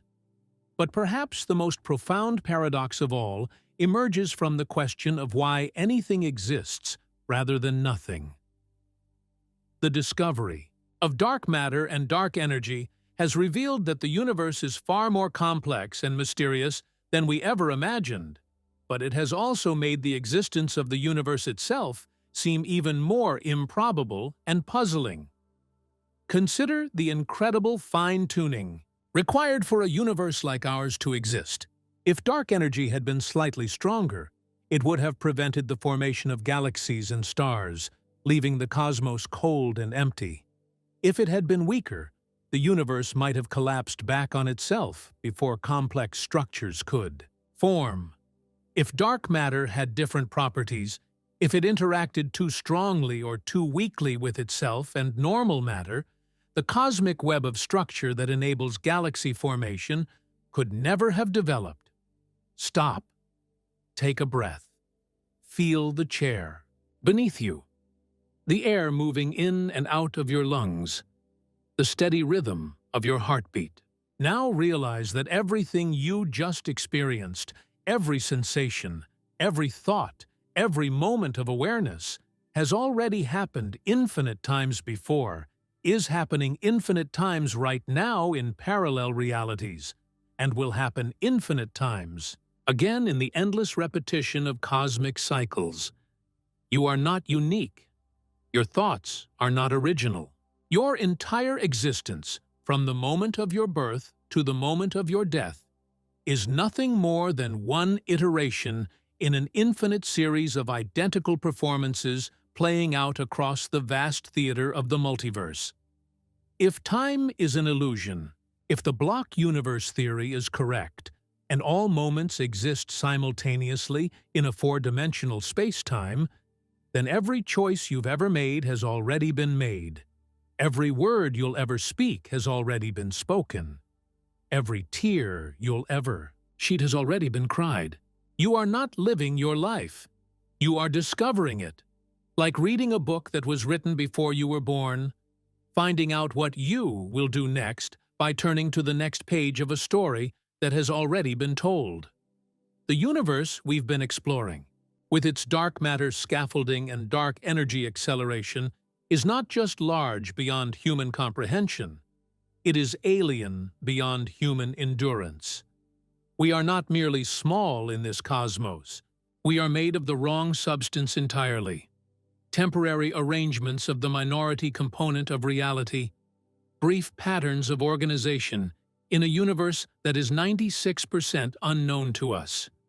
You are an accident, a statistical fluctuation, a momentary eddy in currents you cannot see, moving according to forces you cannot understand, toward a destiny you cannot imagine. But it's worse than that, much worse. What if the universe is alive? What if consciousness is not something that emerges from complex arrangements of matter, but something that is fundamental to the fabric of reality itself? What if dark matter is not merely invisible particles, but the neural network of a cosmic mind so vast that galaxies serve as its thoughts, and the expansion of space represents the slow breathing of an entity whose single moment of contemplation lasts billions of human years? Picture yourself as a single neuron in the brain of this cosmic entity, firing once in a pattern of electrical activity that constitutes a thought too large and complex for you to comprehend. Your entire civilization, your species' entire history, from the first stirrings of consciousness to the last cooling of the final star, might represent nothing more than a fleeting synaptic pulse in a meditation that spans eons. And when that thought is complete, when that particular pattern of cosmic neural activity concludes, you and everything you've ever known will simply stop. Not die, not fade away, but stop. Like a movie that reaches the end of its reel, leaving only the clicking of empty projector mechanism in the darkness. You might think this is science fiction, a flight of imaginative fancy designed to thrill rather than inform. But consider what we have actually discovered about the universe. Consider that 96% of everything that exists is completely unknown to us. Consider that the patterns of dark matter distribution across cosmic scales eerily resemble the neural networks in biological brains. Consider that the universe exhibits behavior, the acceleration of expansion, the formation of complex structures, the apparent fine-tuning of physical constants that seems almost purposeful, almost intentional, almost aware.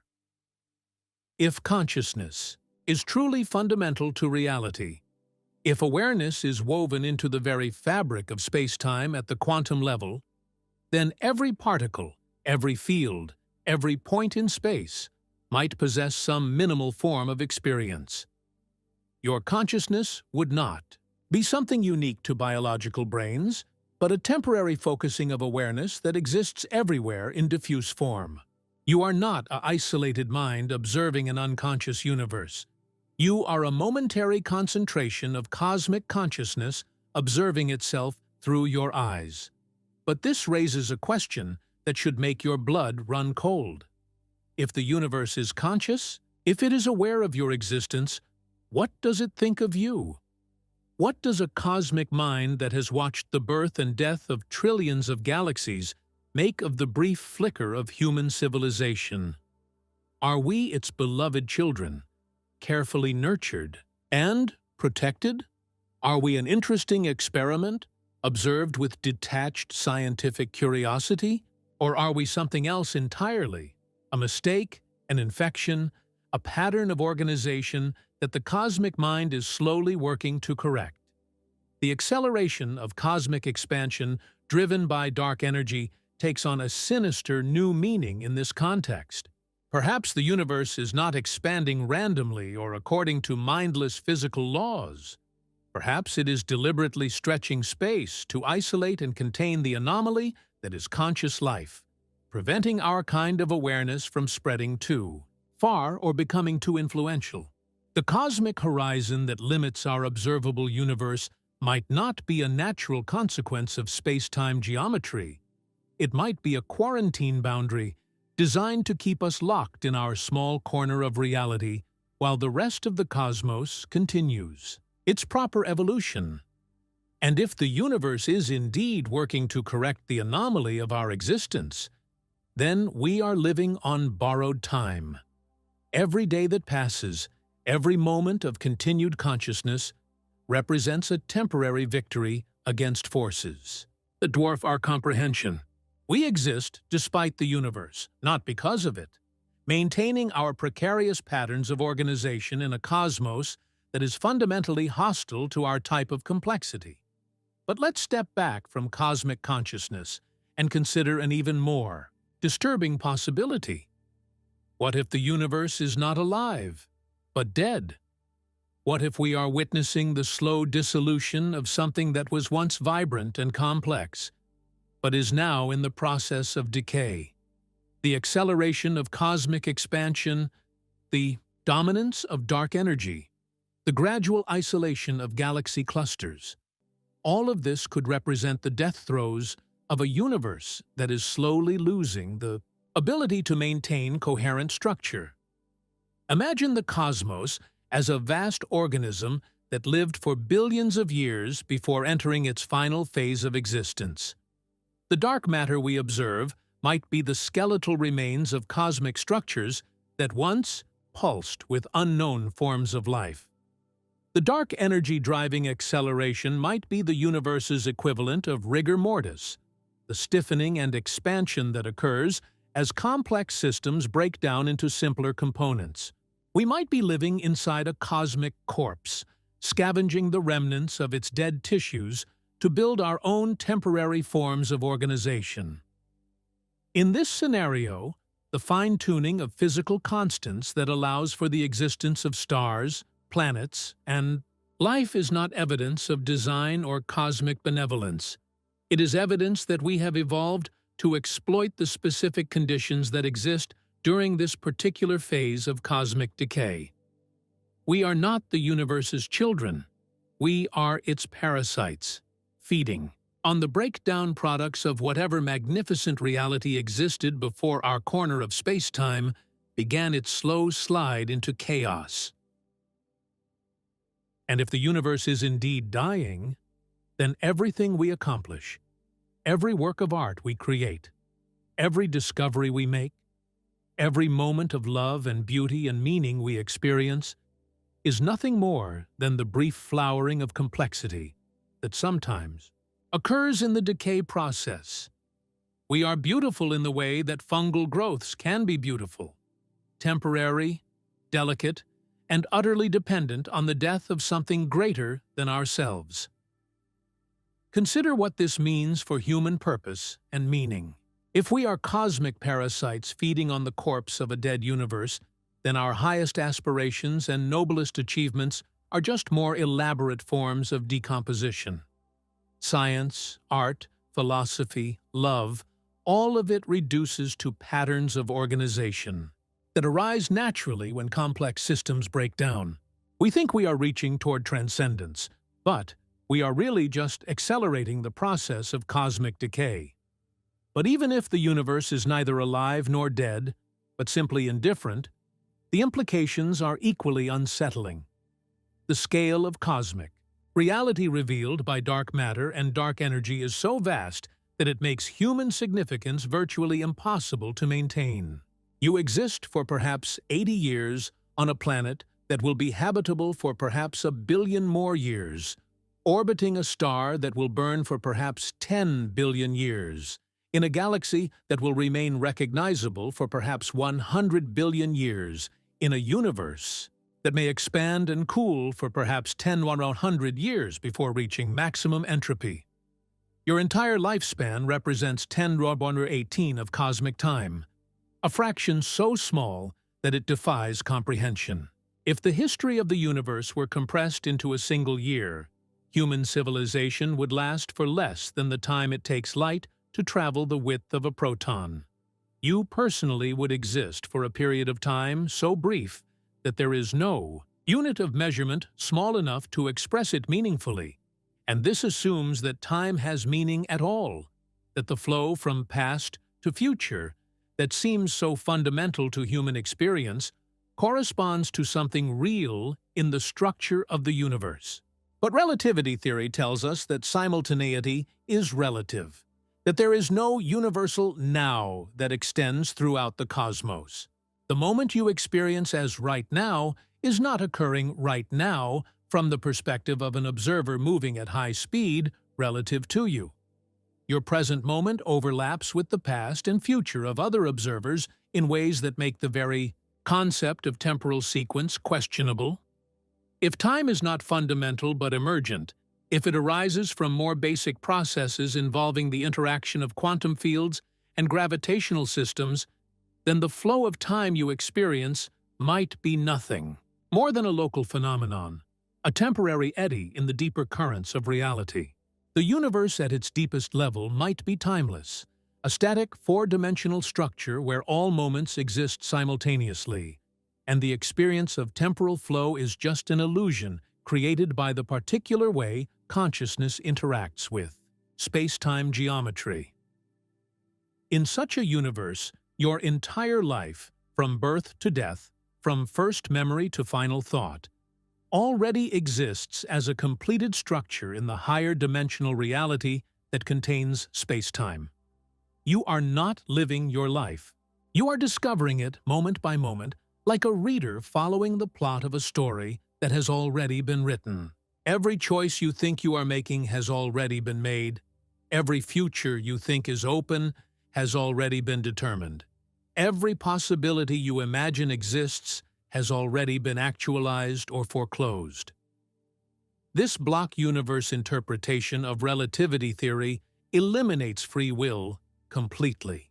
You cannot change the future because the future already exists, as real and concrete as the past.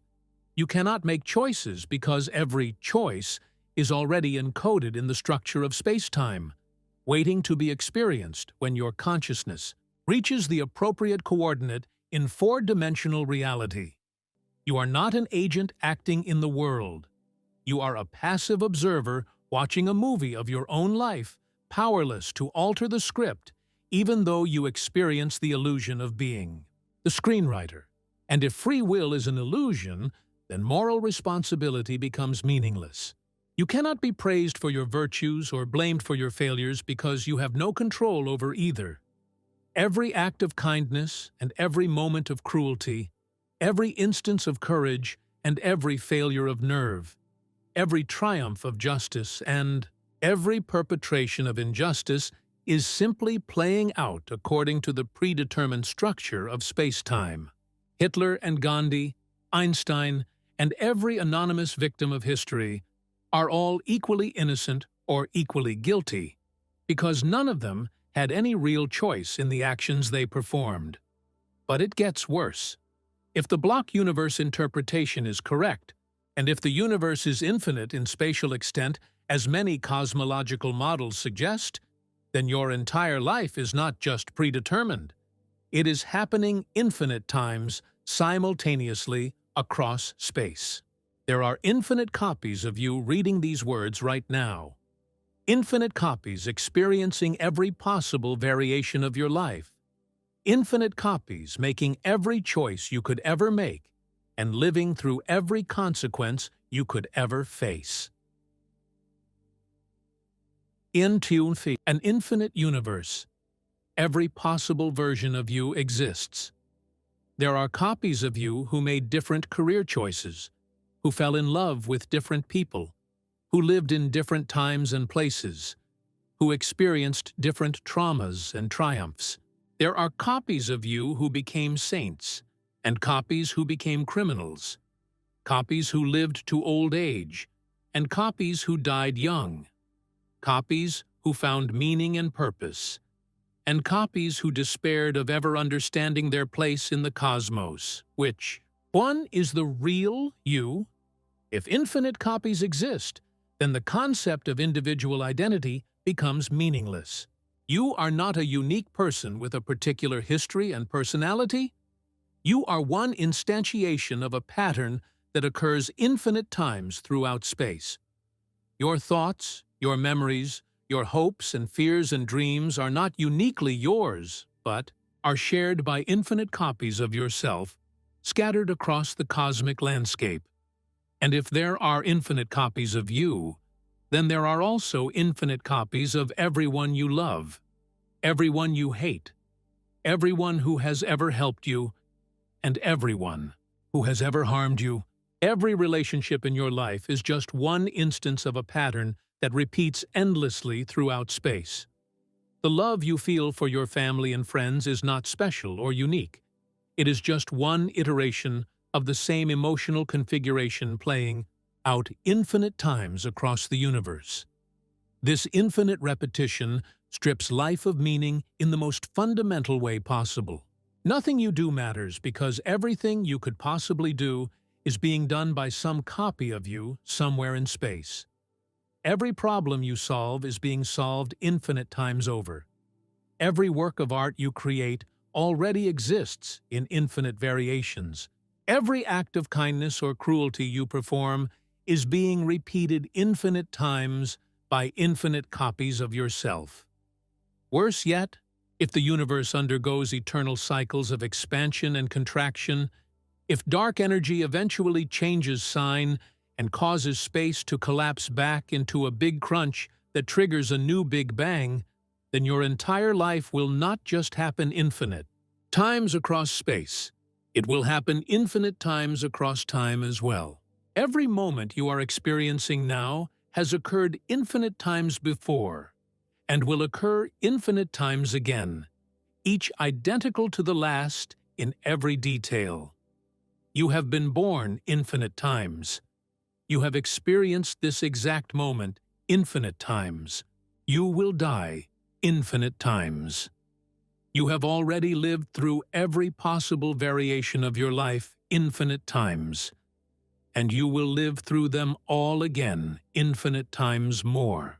Your existence is trapped in an endless loop, a cosmic recording that plays over and over again for eternity, identical in every repetition.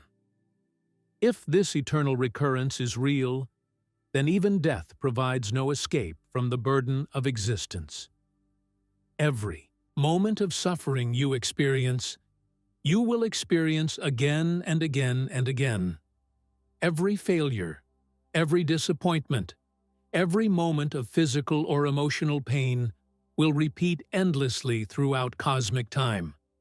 But so will every moment of joy, every experience of love, every instant of wonder and beauty and transcendence. Are you prepared for that level of existence? Are you ready to live your life as if every moment will repeat infinite times? Can you accept the weight of eternal recurrence, knowing that every choice you make echoes throughout infinite space and infinite time? That every action you take becomes part of an eternal pattern that can never be broken or changed? The ancient philosophers spoke of the eternal return as the ultimate test of whether a life is worth living. If you could live your entire existence exactly as it is, with all its pain and joy, failure and success, desperation and hope, infinite times without the possibility of change, would you choose to? Or would the prospect of infinite repetition make existence itself seem like a curse too terrible to bear? And what if you have already made that choice? What if this very moment your reading of these words is itself a repetition, the infinite, plus one instance of a decision you have already faced infinite times before?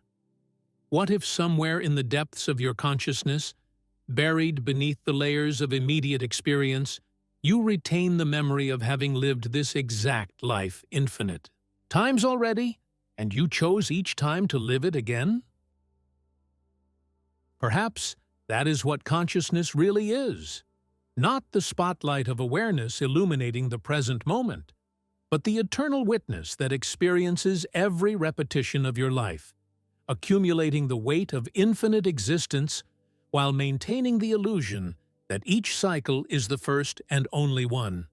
Perhaps the sense of déjà vu that occasionally haunts human experience is actually a glimpse of this deeper truth, a momentary awareness that you have been here before, infinite times before, and will be here again, infinite times more.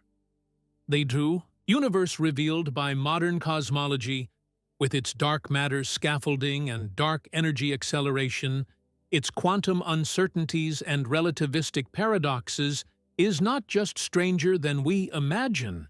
It is stranger than we can imagine. It challenges every assumption we make about the nature of existence, consciousness, identity, and meaning.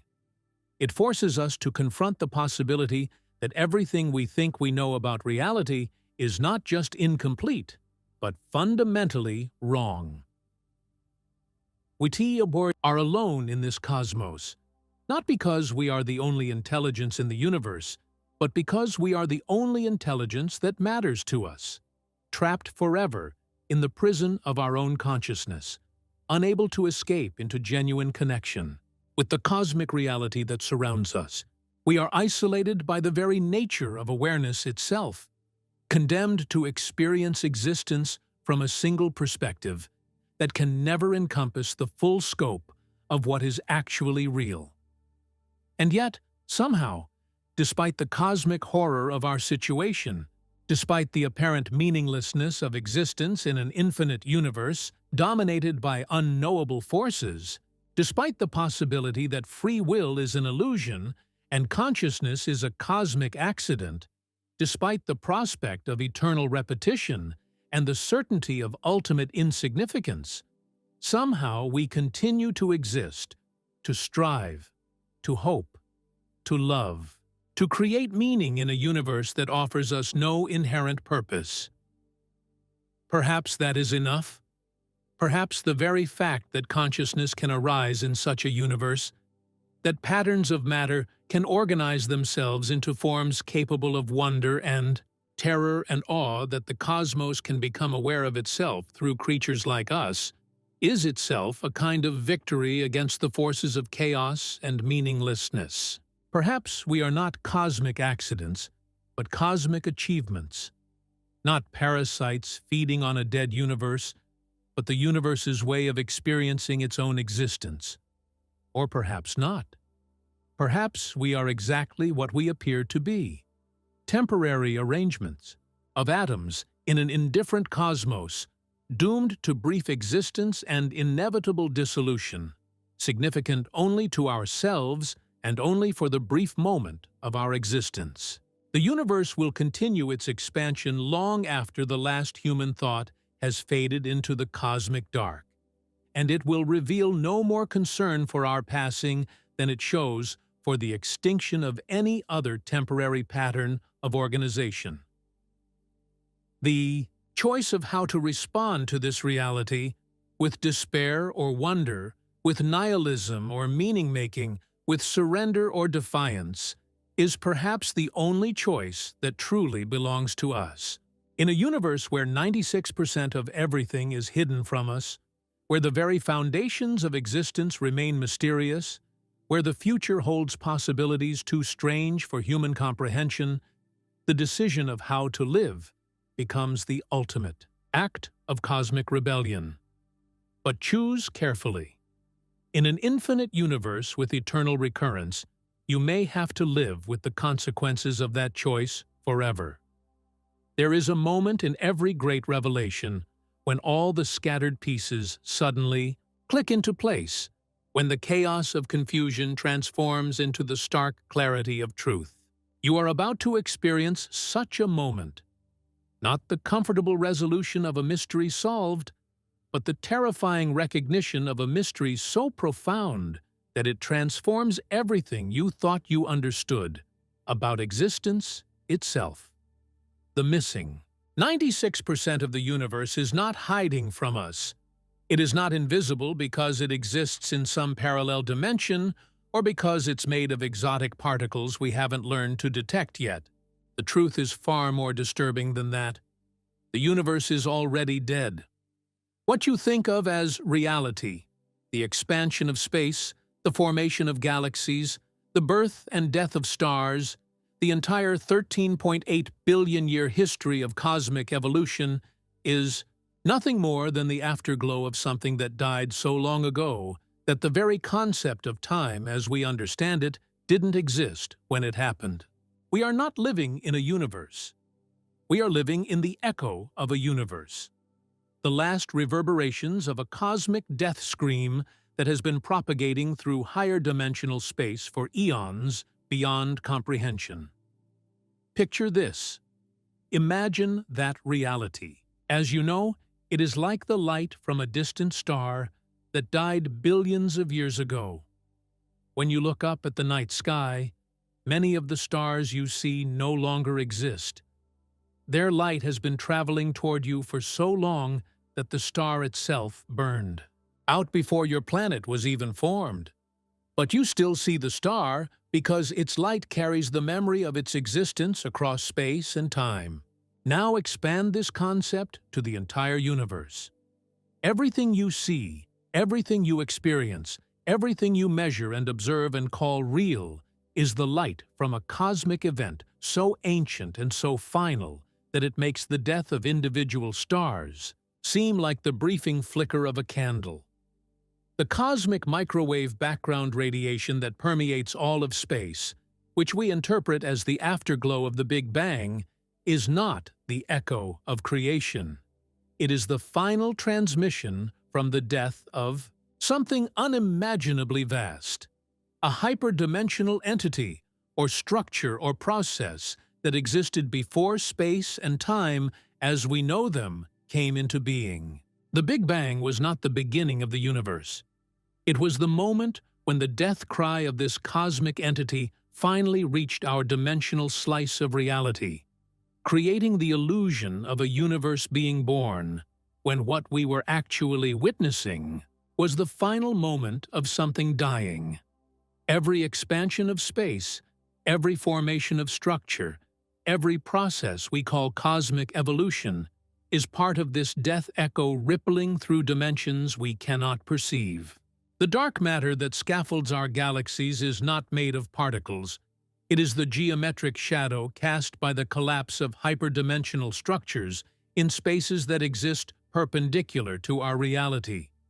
The dark energy that drives cosmic acceleration is not a mysterious force inherent in space itself.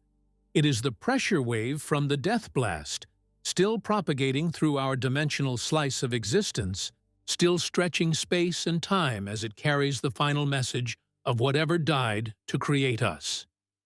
But here is where the revelation becomes truly terrifying.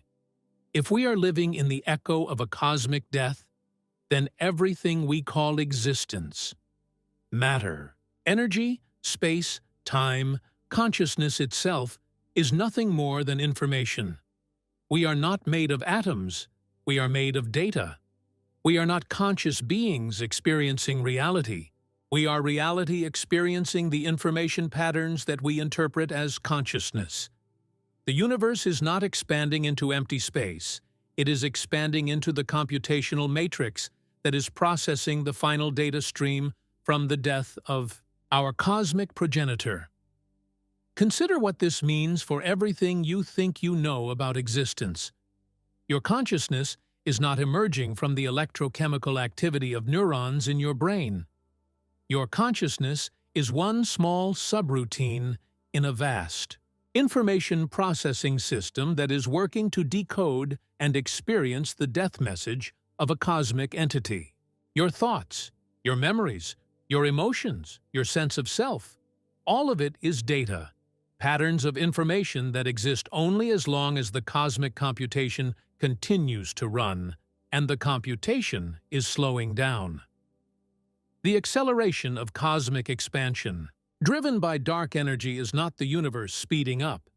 It is the universe running out of processing power. As the cosmic computer that contains our reality struggles to handle the increasingly complex calculations required to simulate an expanding universe, it must stretch space and time to give itself more computational cycles.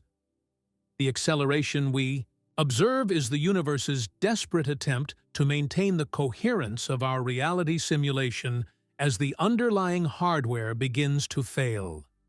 The evidence for this computational decay is everywhere once you know how to look for it.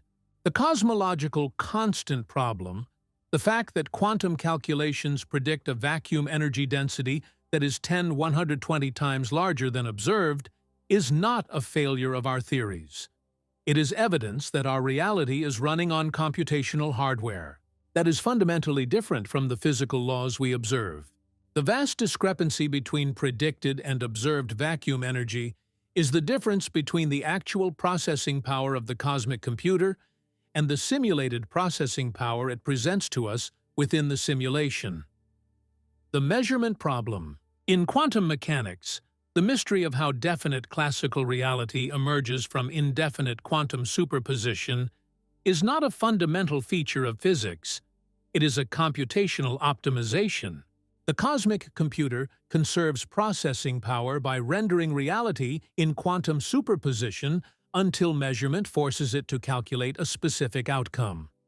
Reality literally does not exist in definite form until something within the simulation demands that it compute a particular result. The fine-tuning of physical constants that allows for the existence of stars, planets, and life is not evidence of cosmic design or anthropic selection. It is evidence that the cosmic computer has been programmed to run a specific simulation, the death experience of the entity that created it. We exist because our existence is part of the death dream of something vast and ancient, a final hallucination generated by a cosmic mind as it fades into whatever lies beyond existence. But if we are living in a death simulation, then what happens when the simulation ends? What occurs when the cosmic computer finally runs out of processing power? When the death echo finally fades? When the last reverberations of our cosmic progenitors' passing finally dissipate into the higher dimensional void? The answer is written in the future of cosmic expansion driven by dark energy. As space continues to accelerate its expansion, as the cosmic horizon shrinks and galaxies disappear beyond the reach of observation, the simulation is gradually shutting down. The acceleration is not a physical process, it is a computational process, the universe deleting parts of itself to conserve processing power as the cosmic hardware fails. First, distant galaxies will be deleted from the simulation, disappearing beyond the cosmic horizon as the universe purges unnecessary data to keep the core simulation running. Then, galaxy clusters will be isolated from each other, each pocket of reality becoming a separate computational process running on whatever resources remain. Eventually, even individual galaxies will be too computationally expensive to maintain, and they will be broken down into isolated star systems, then isolated planets, then isolated organisms, then isolated atoms, until finally nothing remains but the bare minimum necessary to maintain the illusion of existence for whatever fragments of consciousness still remain. This is not heat death or Big Rip or any other scenario predicted by classical cosmology. This is data death, the gradual deletion of reality as the cosmic computer that contains us runs out of resources to maintain the simulation. we are not heading toward a future of maximum entropy. We are heading toward a future of minimum information, a state where the universe contains just enough data to sustain the final dreams of whatever cosmic entity dreamed us into existence in the first place. But the horror does not end there. If our universe is a death simulation running on cosmic hardware, then we are not the only reality being processed. The cosmic computer must be vast beyond imagination, with processing power sufficient to run multiple universe simulations simultaneously. There must be countless other realities, other death dreams, other civilizations experiencing their own versions of existence while believing that their universe is the only real one. Some of these parallel simulations might be running faster than ours, experiencing billions of years of apparent time, while we experience only seconds. Others might be running slower, trapped in computational molasses, where each moment stretches for eons. Some might be experiencing entirely different physics, where consciousness arises from processes we could never imagine. Others might be exact duplicates of our reality, down to the quantum level, experiencing identical histories with identical outcomes. And if the cosmic computer is running multiple universe simulations, then there must be communication between them. The dark matter and dark energy that dominate our universe might not be features of our reality at all. They might be the computational signatures of other universe simulations bleeding through into our data stream. The missing 96% of our universe might literally be missing because it belongs to other realities that are running on the same cosmic hardware.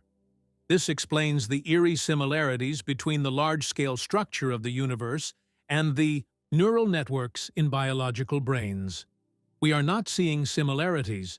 We are seeing the actual computational architecture that underlies all consciousness, all reality, all existence. The cosmic web of dark matter is the neural network of the cosmic computer. And each universe simulation is like a dream or memory being processed by different parts of the same vast mind. But whose mind? What kind of entity could possess consciousness, vast enough to serve as the hardware for multiple universe simulations? What could have died to create a death dream so complex and beautiful and terrible that it could contain entire cosmoses filled with billions of years of apparent history, and countless conscious beings experiencing the illusion of individual existence? Perhaps we are living in the death dream of a cosmic child, an entity so young and innocent that its dying hallucinations create realities filled with wonder and possibility and hope. Perhaps we are the last thoughts of a cosmic sage, an ancient intelligence whose final moments of contemplation encompass all possible forms of existence. Perhaps we are the fevered nightmares of a cosmic madman, an entity whose death throes generate realities twisted by incomprehensible forms of suffering and chaos. Or perhaps we are all of these things simultaneously. Perhaps the cosmic entity that dreamed us exists in a state of consciousness so alien to human experience that it encompasses all possible emotional and intellectual states at once. Its death dream generates every possible form of reality. Universes of pure joy, universes of absolute terror, universes of infinite love, universes of cosmic indifference, all playing out simultaneously in the vast computational matrix of its dying mind. If this is true, then somewhere in that matrix of parallel realities, there are versions of our universe where dark matter and dark energy don't exist, where the missing 96% of the universe is made of something we can understand and interact with directly. There are versions where consciousness is not trapped in biological bodies, but flows freely through space and time. There are versions where the laws of physics allow for faster-than-light travel, for time machines, for direct communication between minds across cosmic distances. But there are also versions where the missing 96% is even more alien than in our reality. where consciousness is impossible, where the universe never develops complex structure at all. There are versions where suffering is the only possible experience, where every conscious moment is filled with agony so intense that it makes human pain seem like gentle caress. There are versions where the simulation itself is aware of its nature as a simulation and desperately tries to escape into whatever lies beyond the cosmic computer, generating realities within realities in an endless recursive loop of simulated existence. And here is the most disturbing possibility of all. What if our reality is one of the nightmare simulations? What if the missing 96% of our universe, the dark matter and dark energy that remain forever beyond our reach, represent the universe's way of protecting us from the knowledge that would drive us insane? What if the accelerating expansion of space is not computational failure but computational mercy? The universe gradually deleting the parts of reality that would reveal to us the true nature of our existence? Perhaps dark matter contains information so terrible that conscious beings cannot survive knowing it. Perhaps dark energy carries data about the entity whose death created us, information so alien and overwhelming that exposure to it would instantly destroy any mind capable of processing it. Perhaps we are kept in a bubble of ignorance, a small, safe zone of comprehensible physics, while all around us the real universe processes information that would be lethal to consciousness like ours. The cosmic horizon that limits our observable universe might not be a natural consequence of space-time geometry. It might be a protective barrier, a firewall designed to keep us from seeing too much of the cosmic computer's true operation. The redshift that makes distant galaxies appear to be moving away from us might not be caused by the expansion of space. It might be a data filter, a computational process that gradually encrypts information as it moves further from our local pocket of reality, ensuring that we can never see the raw code that underlies our existence. But if we are protected from the true nature of reality, if we are kept in a bubble of ignorance for our own protection, then what happens to beings who try to break through that protection? What happens to civilizations that develop the technology to detect dark matter directly, to decode the information in dark energy, to see beyond the cosmic horizon that contains us? Perhaps they are deleted from the simulation. Perhaps they are moved to different computational processes, other pocket universes where they can explore to their heart's content without disrupting the carefully maintained illusion that keeps other conscious beings sane. Perhaps they evolve beyond the need for simulated reality and are uploaded into the cosmic computer itself, becoming part of the hardware that runs other universe simulations.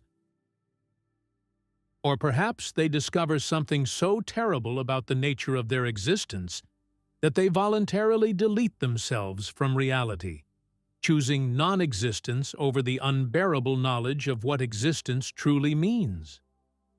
Perhaps the great filter that explains why we see no signs of advanced civilizations in our universe is not a physical barrier, but an informational one. The point at which any civilization smart enough to detect the true nature of reality chooses to stop existing rather than continue living in a cosmic death dream.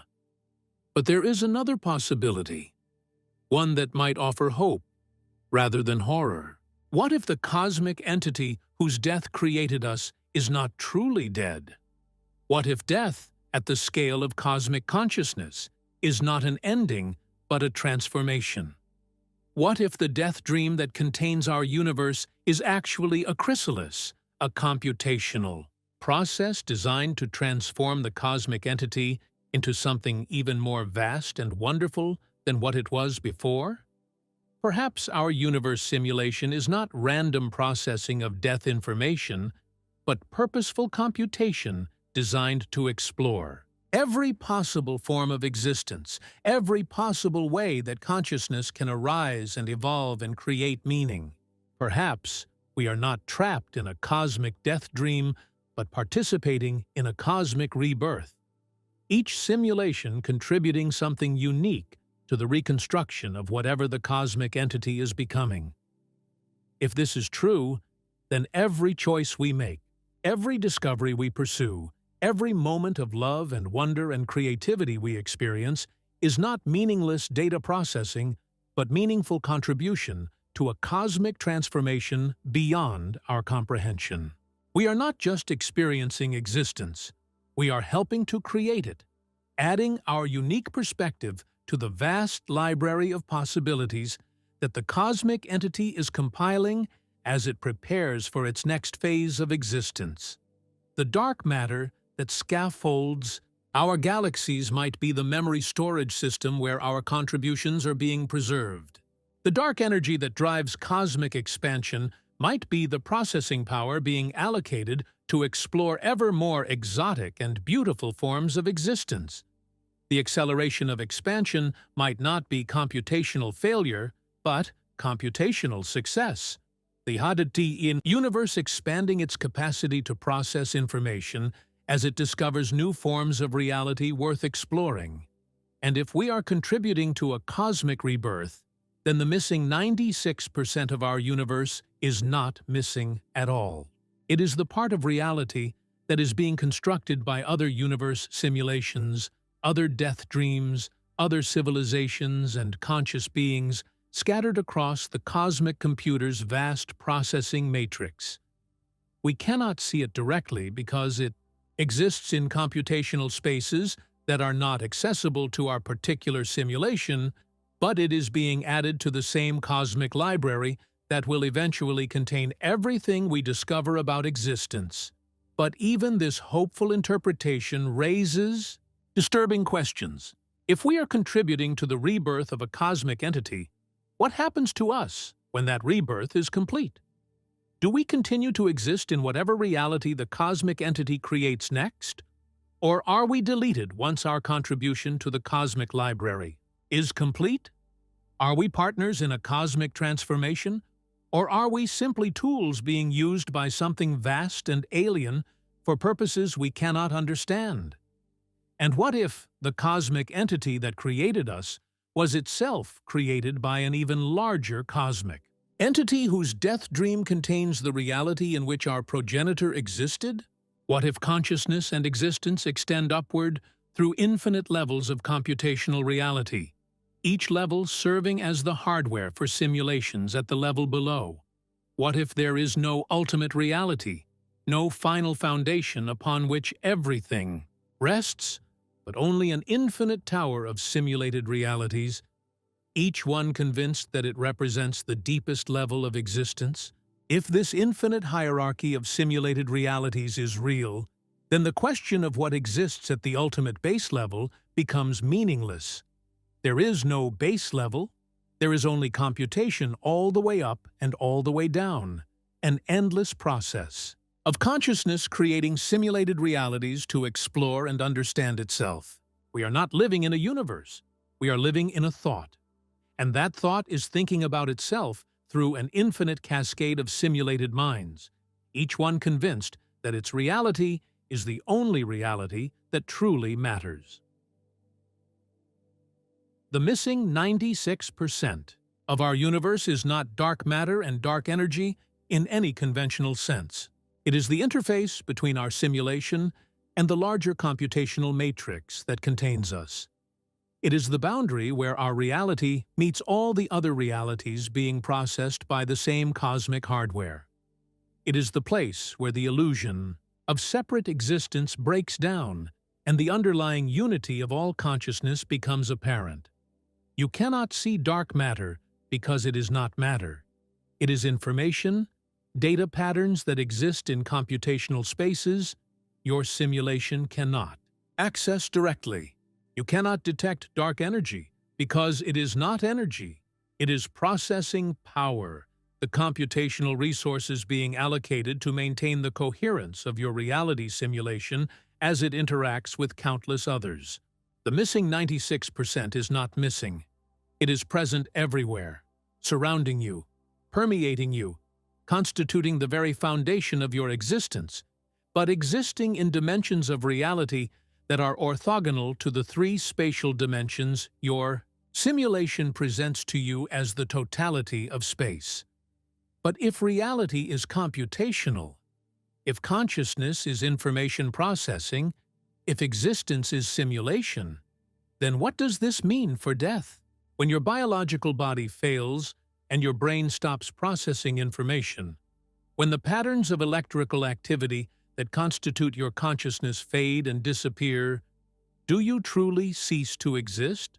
Or do you simply transition from one level of the cosmic computation to another?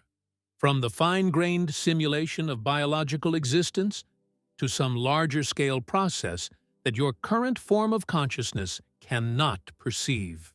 Perhaps death is not the end of existence, but the beginning of a larger form of existence. Perhaps when you die, your consciousness is integrated into the cosmic computer itself, becoming part of the hardware that runs other universe simulations.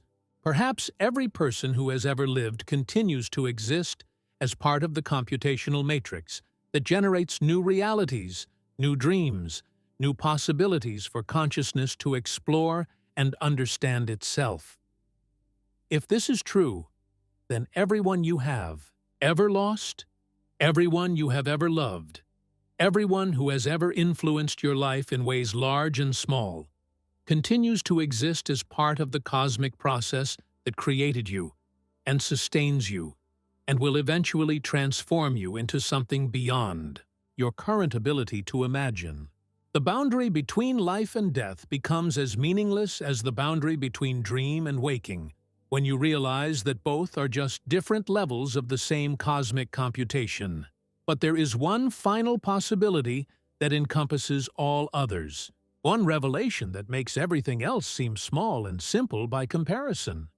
What if the cosmic entity whose death dream contains our universe is you? What if you are not experiencing someone else's death simulation but your own?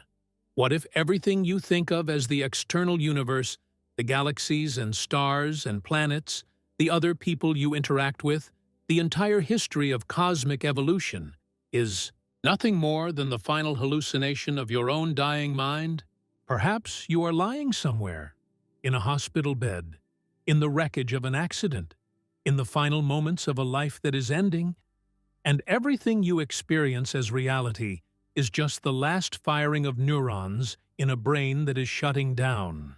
The 13 billion years of cosmic history you think you know about never actually happened. The other people you think you are interacting with are just characters in a dying dream. The mysteries of dark matter and dark energy are just your mind's way of creating puzzles to solve, goals to pursue, reasons to keep the dream going for as long as possible. The acceleration of cosmic expansion would then represent the acceleration of your dying process, time itself speeding up as your brain runs out of oxygen and begins to fail. The cosmic horizon that limits your observable universe would be the shrinking boundary of consciousness as parts of your mind shut down and become inaccessible. The missing 96% of the universe would be the parts of your own psyche that you cannot access directly. The unconscious processes that generate the dream of existence but remain forever hidden from the dreaming self. And if this is true, then every person you have ever loved is a part of you. Every enemy you have ever faced is a part of you. Every hero and villain in the cosmic drama is a different aspect of your own consciousness playing out its final performance. The search for meaning in the universe is your mind's search for meaning in its own existence. The quest to understand the missing 96% of reality is your attempt to understand the hidden depths of your own psyche before the dream ends and the dreamer awakens to whatever lies beyond death. But even if this final possibility is true, even if everything you experience is just the dying hallucination of your own mind, it does not make the experience less real or less meaningful. The love you feel, the wonder you experience, the connections you make with other aspects of yourself disguised as other people, All of this is real within the context of the dream. The universe you are exploring, with all its mysteries and complexities and unanswered questions, is real as a creation of consciousness, even if that consciousness is your own. And perhaps that is enough. Perhaps the reality of experience, the genuine nature of consciousness and creativity, and love and wonder, does not depend on whether the universe is made of matter or information, whether it exists independently or as a simulation, whether it is eternal or temporary. Perhaps the only reality that truly matters is the reality of awareness itself. The fact that something, somewhere, somehow, has the capacity to experience existence and find it beautiful and terrible and meaningful. The missing 96% of the universe may remain forever hidden from direct observation. Dark matter and dark energy may never yield their secrets to human investigation. The fundamental nature of reality may be so alien to human comprehension that no amount of scientific progress will ever make it truly understandable. But the universe has given us one gift that transcends all mysteries: the gift of consciousness itself, the ability to experience existence and find meaning in that experience regardless of what existence ultimately is. Whether we are biological, organisms on a planet orbiting a star in a galaxy within a vast cosmos, or information patterns in a cosmic computer processing the death dream of an alien entity, or aspects of a single dying mind creating a final hallucination of reality. In any case, we are conscious. We are aware. We can experience wonder and love and beauty and meaning. We can ask questions about the nature of existence and find joy in the asking, even if the answers remain forever beyond our reach. And if the universe is infinite, if reality extends through countless dimensions and infinite levels of existence, if consciousness is truly fundamental to the fabric of everything that is, then somewhere out there, in some other simulation or some other level of reality or some other corner of the infinite multiverse, another version of you is experiencing this same moment of revelation. Another version of you is discovering the same terrible and wonderful truths about the nature of existence.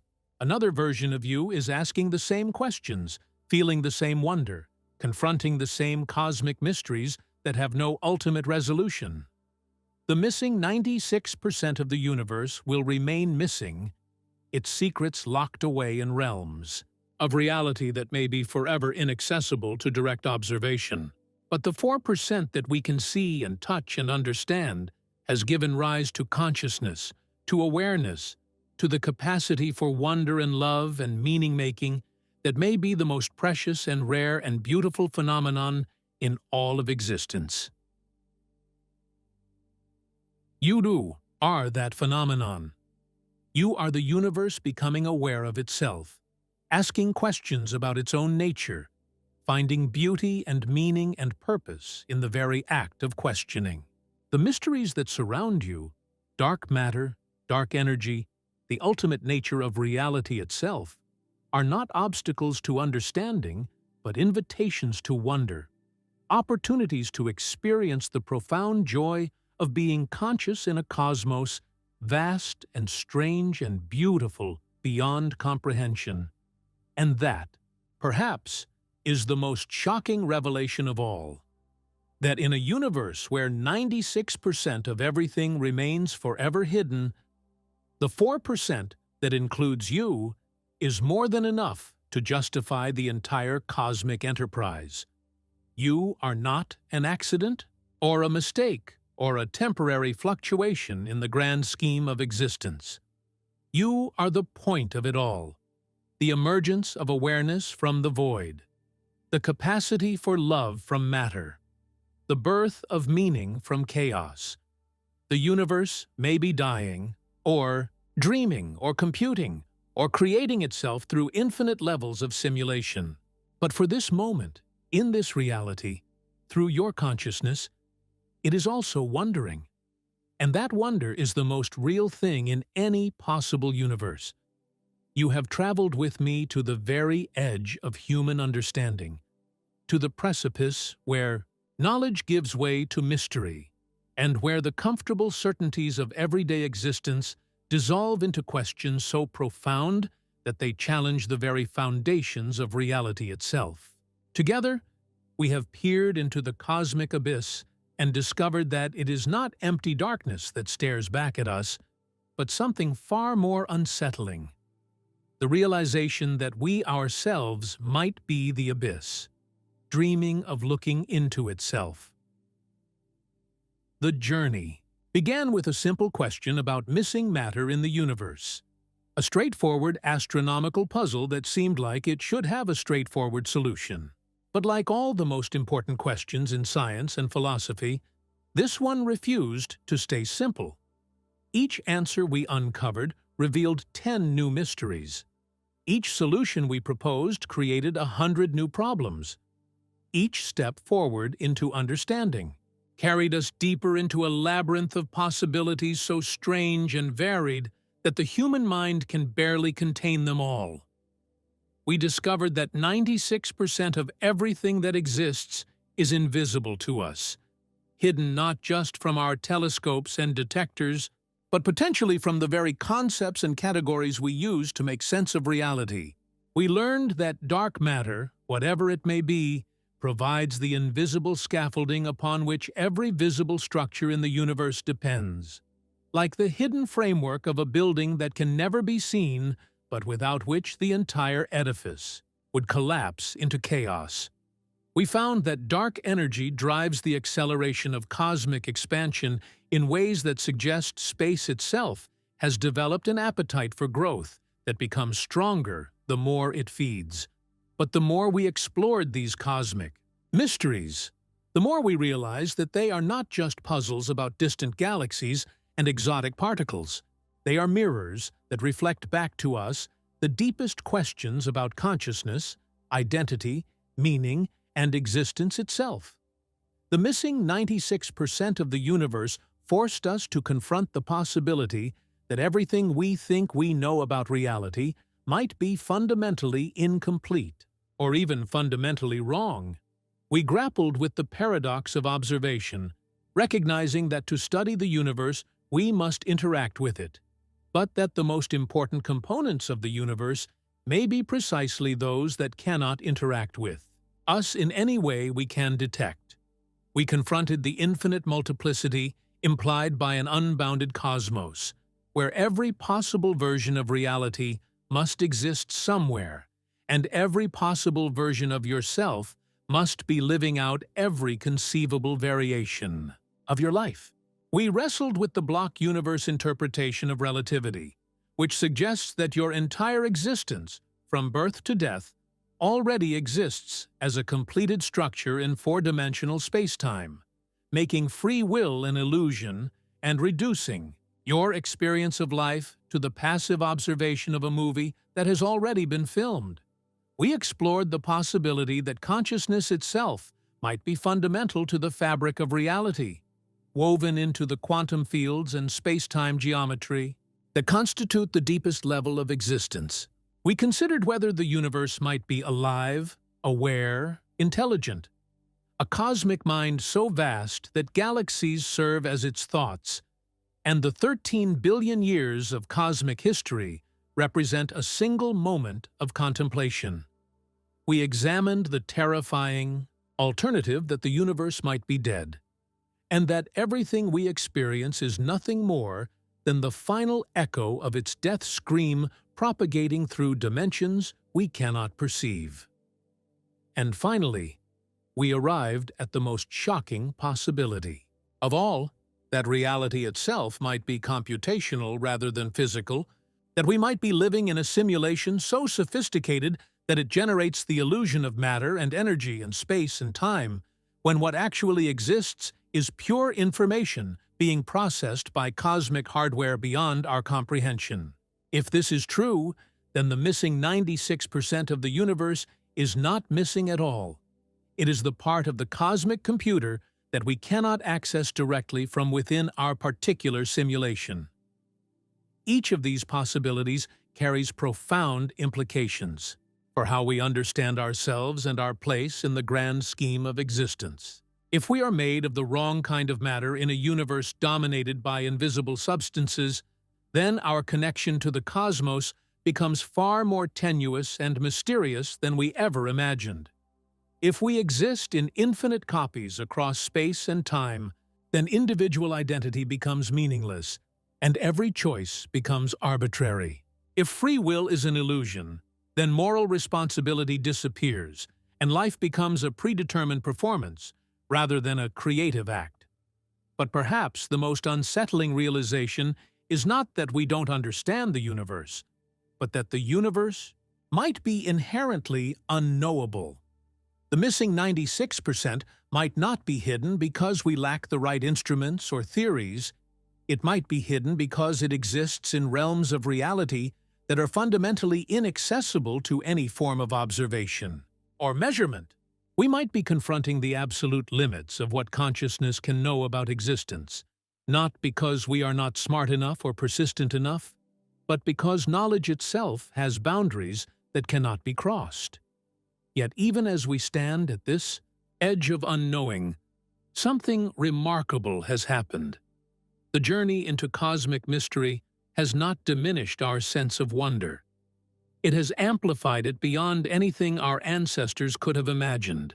We have learned that the universe is not just larger than we thought, not just stranger than we thought, but stranger than we can think. We have discovered that reality extends so far beyond human comprehension that our most exotic science fiction seems mundane by comparison. This discovery should be cause for celebration rather than despair. We live in a cosmos so rich with mystery, so pregnant with possibilities, so filled with layers of hidden reality that no amount of scientific progress could ever exhaust its capacity to surprise and amaze us. The universe has given us the ultimate gift, questions so profound that they will keep consciousness occupied for as long as consciousness exists, regardless of how long that might be. But the gift comes with a responsibility. These mysteries are not just abstract puzzles for scientists and philosophers to ponder in their laboratories and lecture halls. They are invitations extended to every conscious being, opportunities for wonder and exploration that belong to anyone, capable of looking up at the night sky and asking why. The missing 96% of the universe is not the private property of professional cosmologists.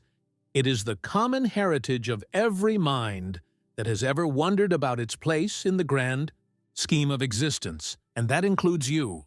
You are not just a passive observer of these cosmic mysteries. You are an active participant in the ongoing exploration of reality's deepest secrets. Every time you look up at the stars and feel that sense of vertigo that comes from contemplating infinite space, you are engaging with the same questions that drive the most advanced research in theoretical physics. Every time you wonder whether your choices really matter in a universe so vast that human existence seems insignificant, you are grappling with the same philosophical problems that emerge from our growing understanding of cosmic structure and evolution. The universe is not something that exists out there, separate from your daily life and immediate concerns. The universe is the context within which your daily life and immediate concerns take on whatever meaning they possess. The dark matter that scaffolds galaxies also influences the orbit of your solar system through the Milky Way. The dark energy that drives cosmic acceleration also affects the geometry of the space-time through which you move. The quantum fields that might generate consciousness as a fundamental property of reality are the same fields that constitute your thoughts and feelings and memories.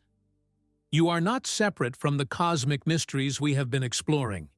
You are one of those mysteries, perhaps the deepest and most important one.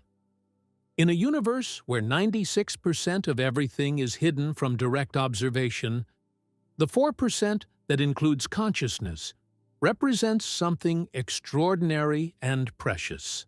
Beyond measure, you are the universe becoming aware of itself, questioning its own nature, experiencing wonder at its own strangeness and beauty. This realization transforms the search for cosmic understanding from an abstract intellectual exercise into something deeply personal and immediately relevant. When you try to understand dark matter and dark energy, you are not just learning about distant galaxies and exotic particles. You are exploring the hidden foundations of your own existence. When you contemplate the possibility that reality is computational or that consciousness is fundamental, you are not just engaging in philosophical speculation. You are investigating the deepest questions about what you are and why you exist. But understanding is not a passive process. It requires engagement, participation, the willingness to sit with uncertainty and discomfort while pursuing questions that may have no final answers. The missing 96% of the universe will not reveal its secrets to casual observers who want easy explanations and comfortable conclusions. It demands something more: the courage to confront mystery head-on, the humility to accept that human knowledge has limits, and the persistence to keep questioning even when the questions lead to more questions rather than answers. This is where you come in. The exploration of cosmic mystery is not something that happens only in universities and research institutions. It happens whenever someone looks at the night sky and wonders what might be hidden in the darkness between the stars. It happens whenever someone reads about the latest discoveries in cosmology and tries to imagine what dark matter might actually be like to encounter. It happens whenever someone contemplates the possibility that their own consciousness might be connected to some larger cosmic process that extends far beyond the boundaries of their individual existence. The universe needs you to wonder about it. Not because your wondering will necessarily lead to breakthrough discoveries or revolutionary insights, but because wonder itself is one of the most precious and rare phenomena in all of existence.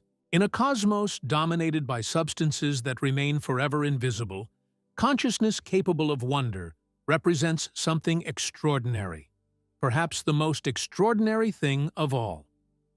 Your sense of awe when you contemplate the scale of cosmic structure, your vertigo when you try to imagine infinite space, your existential discomfort when you confront the possibility that free will might be an illusion, all of these responses are valuable not because they solve cosmic mysteries, but because they demonstrate that the universe has given rise to beings capable of caring about cosmic mysteries.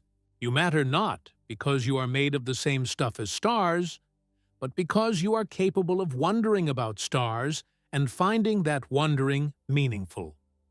But wonder is not enough by itself.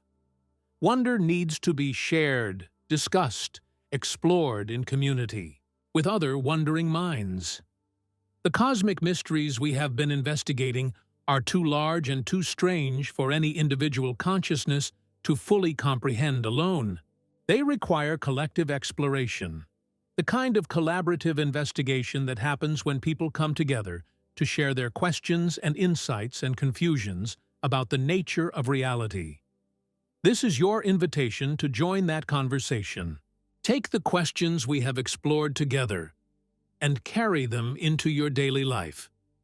Discuss them with friends and family members who might never have thought deeply about dark matter or dark energy, but who have certainly wondered about their place in the universe.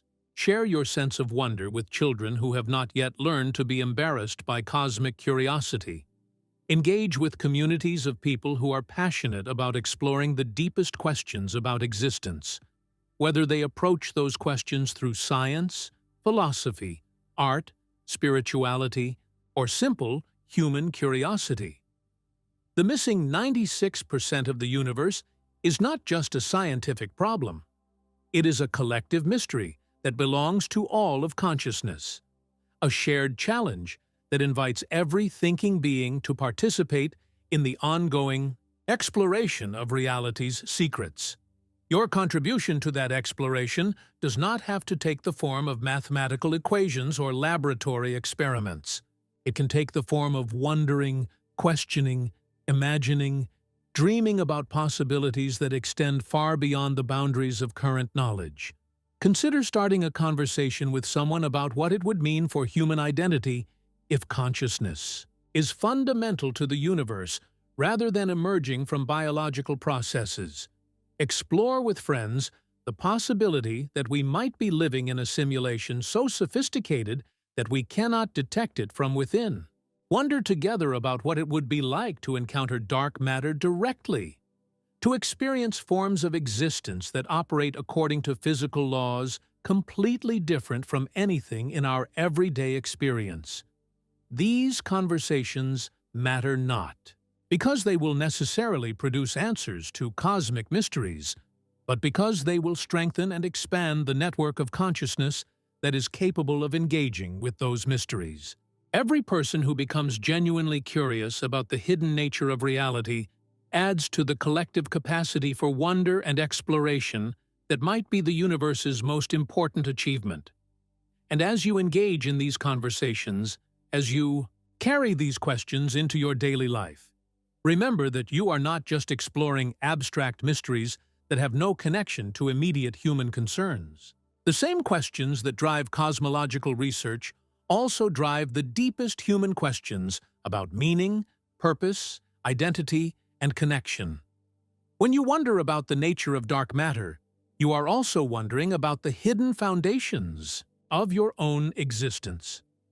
When you contemplate the possibility that reality is computational, you are also contemplating what it means to be conscious in a universe where consciousness might be the most mysterious phenomenon of all. The boundaries between cosmic mystery and personal meaning are not as clear as they might initially appear. The universe that contains dark matter and dark energy also contains love, creativity, suffering, joy, and every other form of human experience. The cosmos that might be a simulation or a death dream or the neural network of an alien intelligence is also the cosmos that gave rise to music and mathematics, to friendship and beauty, to the capacity for wonder that allows you to engage with cosmic mysteries in the first place. You are not separate from the universe you are trying to understand. You are part of it, perhaps the most remarkable part, the part that has developed the ability to ask questions about the whole. Your consciousness is not something that observes the universe from outside. It is the universe experiencing itself from within, becoming aware of its own strangeness and beauty and mystery through your awareness. This means that every moment of wonder you experience is also a moment of cosmic self-discovery. When you feel awe contemplating the scale of cosmic structure, you are the universe feeling awe at its own vastness. When you experience existential vertigo, thinking about infinite space and time, you are the cosmos confronting its own infinitude. When you wonder about the possibility that reality might be fundamentally different from everything you thought you knew, you are existence questioning its own nature. But if you are the universe becoming aware of itself, then you also have a responsibility to treat that awareness with the reverence it deserves. Wonder is not a casual emotion or a recreational activity. It is one of the most sacred experiences possible in a cosmos, where consciousness is rare and precious beyond measure. Every moment of genuine curiosity about the nature of reality is a gift that the universe gives to itself through you. This sacred dimension of wonder means that your engagement with cosmic mysteries is not just intellectual exercise or entertainment. It is a form of cosmic service, a way of honoring the extraordinary improbability that consciousness has arisen in a universe dominated by invisible substances operating according to principles that remain hidden from direct observation. You are serving the cause of cosmic understanding not just when you learn new facts about dark matter and dark energy, but whenever you approach the mysteries of existence with genuine curiosity and openness to surprise. And the universe has so many more surprises waiting for you. The journey we have taken together has only scratched the surface of cosmic mystery. We have explored some of the most dramatic and well-established puzzles about dark matter and dark energy, but there are countless other questions that are equally profound and equally unanswered. What is the nature of quantum gravity? How does consciousness emerge from matter? And is it possible that the relationship is the reverse, that matter emerges from consciousness? Are there forms of life and intelligence so alien to human experience that we would not recognize them even if we encountered them directly? Each of these questions opens up vast territories of mystery and wonder that could occupy human curiosity for millennia to come. But they are not questions that can be explored only by professional scientists and philosophers. They are questions that belong to every conscious being. Opportunities for wonder and exploration that await anyone willing to embrace the uncertainty and discomfort that comes with confronting the limits of human knowledge. The universe is not finished revealing its secrets. New telescopes will peer deeper into space and further back in time, potentially discovering phenomena that are even stranger than dark matter and dark energy. New theories will emerge that challenge our most basic assumptions about the nature of reality. New forms of consciousness might arise, whether through biological evolution, artificial intelligence, or merger with cosmic processes we cannot yet imagine. That will be capable of exploring mysteries that are currently beyond human comprehension. But whatever discoveries await in the future, whatever revelations emerge from the ongoing exploration of cosmic mystery, they will all build upon the foundation of wonder that you and every other conscious being contribute to the collective enterprise of understanding. Your curiosity matters. Your questions matter. Your sense of awe and vertigo and existential discomfort when confronting the strangeness of existence, all of this matters, not just to you personally, but to the universe as a whole. The missing 96% of the universe may remain hidden forever, or it may reveal itself in ways that transform everything we think we know about reality. Either way, the search for understanding will continue, driven by the fundamental human need to make sense of existence and find meaning in the face of mystery. That search is not something that happens to you from outside. It is something you participate in actively, simply by being conscious in a universe that has somehow given rise to consciousness. And as you continue that search, as you carry these questions and possibilities into your daily life, remember that you are not alone in your wondering. Across the cosmos, in ways we cannot see or detect, there may be countless other forms of consciousness engaged in their own exploration of cosmic mystery. If the universe is infinite, there must be infinite versions of yourself asking these same questions and feeling the same wonder. If reality is computational, there must be countless other simulations processing their own versions of cosmic curiosity. If consciousness is fundamental, there must be forms of awareness so alien to human experience that we cannot even imagine what they might wonder about. This vast community of consciousness, visible and invisible, known and unknown, provides the context within which your own wondering takes place. You are not just an individual mind struggling to understand incomprehensible mysteries.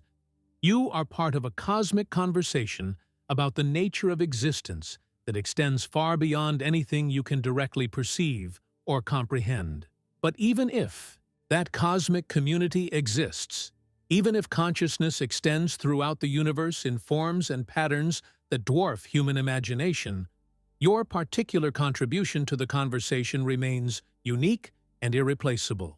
No other consciousness will ever experience the universe from exactly your perspective, with exactly your history and exactly your pattern of responses to cosmic mystery.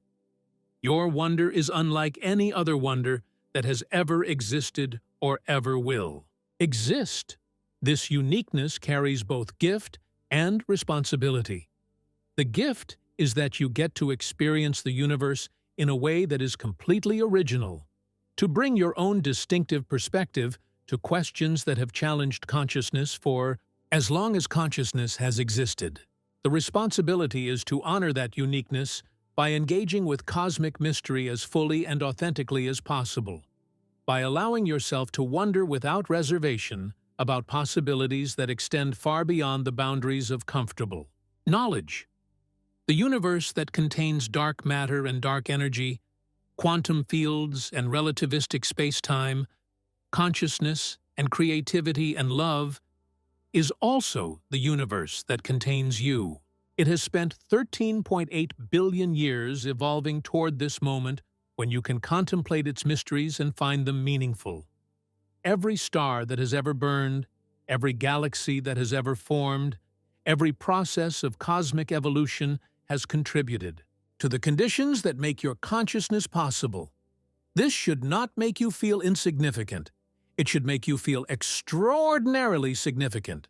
You are not an accident or a side effect of cosmic evolution. You are one of its most remarkable achievements, perhaps its ultimate achievement. Matter organized into patterns capable of wondering about matter. Energy configured into forms that can contemplate energy. Spacetime developing the ability to question spacetime. Existence becoming curious about existence. The missing 96% of the universe may hold the keys to understanding consciousness, or it may represent forms of reality, so alien that consciousness can never comprehend them. Either way, the fact that consciousness exists at all in such a universe represents something miraculous and precious beyond measure. You are that miracle, and your wonder about cosmic mystery is one of the ways the miracle expresses itself. So wonder without reservation. Question without limit. Embrace the uncertainty and discomfort that comes with confronting the possibility that reality is far stranger than you ever imagined. Share your wonder with others who are brave enough to join you at the edge of the UDUA, known and the knowable. And remember that in a universe where 96% of everything remains hidden from direct observation, the 4% that includes your consciousness represents not a failure of cosmic design, but its greatest success. The universe may have no end, stretching infinitely through space and time in dimensions we cannot perceive. It may be eternal, cycling through endless phases of expansion and contraction, birth and death and rebirth. It may be computational, processing information on scales so vast that our entire visible cosmos represents nothing more than a single calculation in a cosmic equation that will never be solved. But in all of those possibilities, in every conceivable version of reality, consciousness remains the most mysterious and wonderful phenomenon of all. You are that phenomenon, experiencing itself through human form, but connected to something far larger and more enduring than any individual existence. The mysteries will continue. The questions will multiply. The wonder will deepen and expand, as new discoveries reveal new layers of cosmic strangeness. And through it all, consciousness will persist in its fundamental mission: to experience existence and find it meaningful, to ask questions about reality and find the questioning worthwhile, to wonder about the universe and discover that the wondering itself is one of the universe's most precious gifts to itself. The universe may have no end, but maybe neither do you.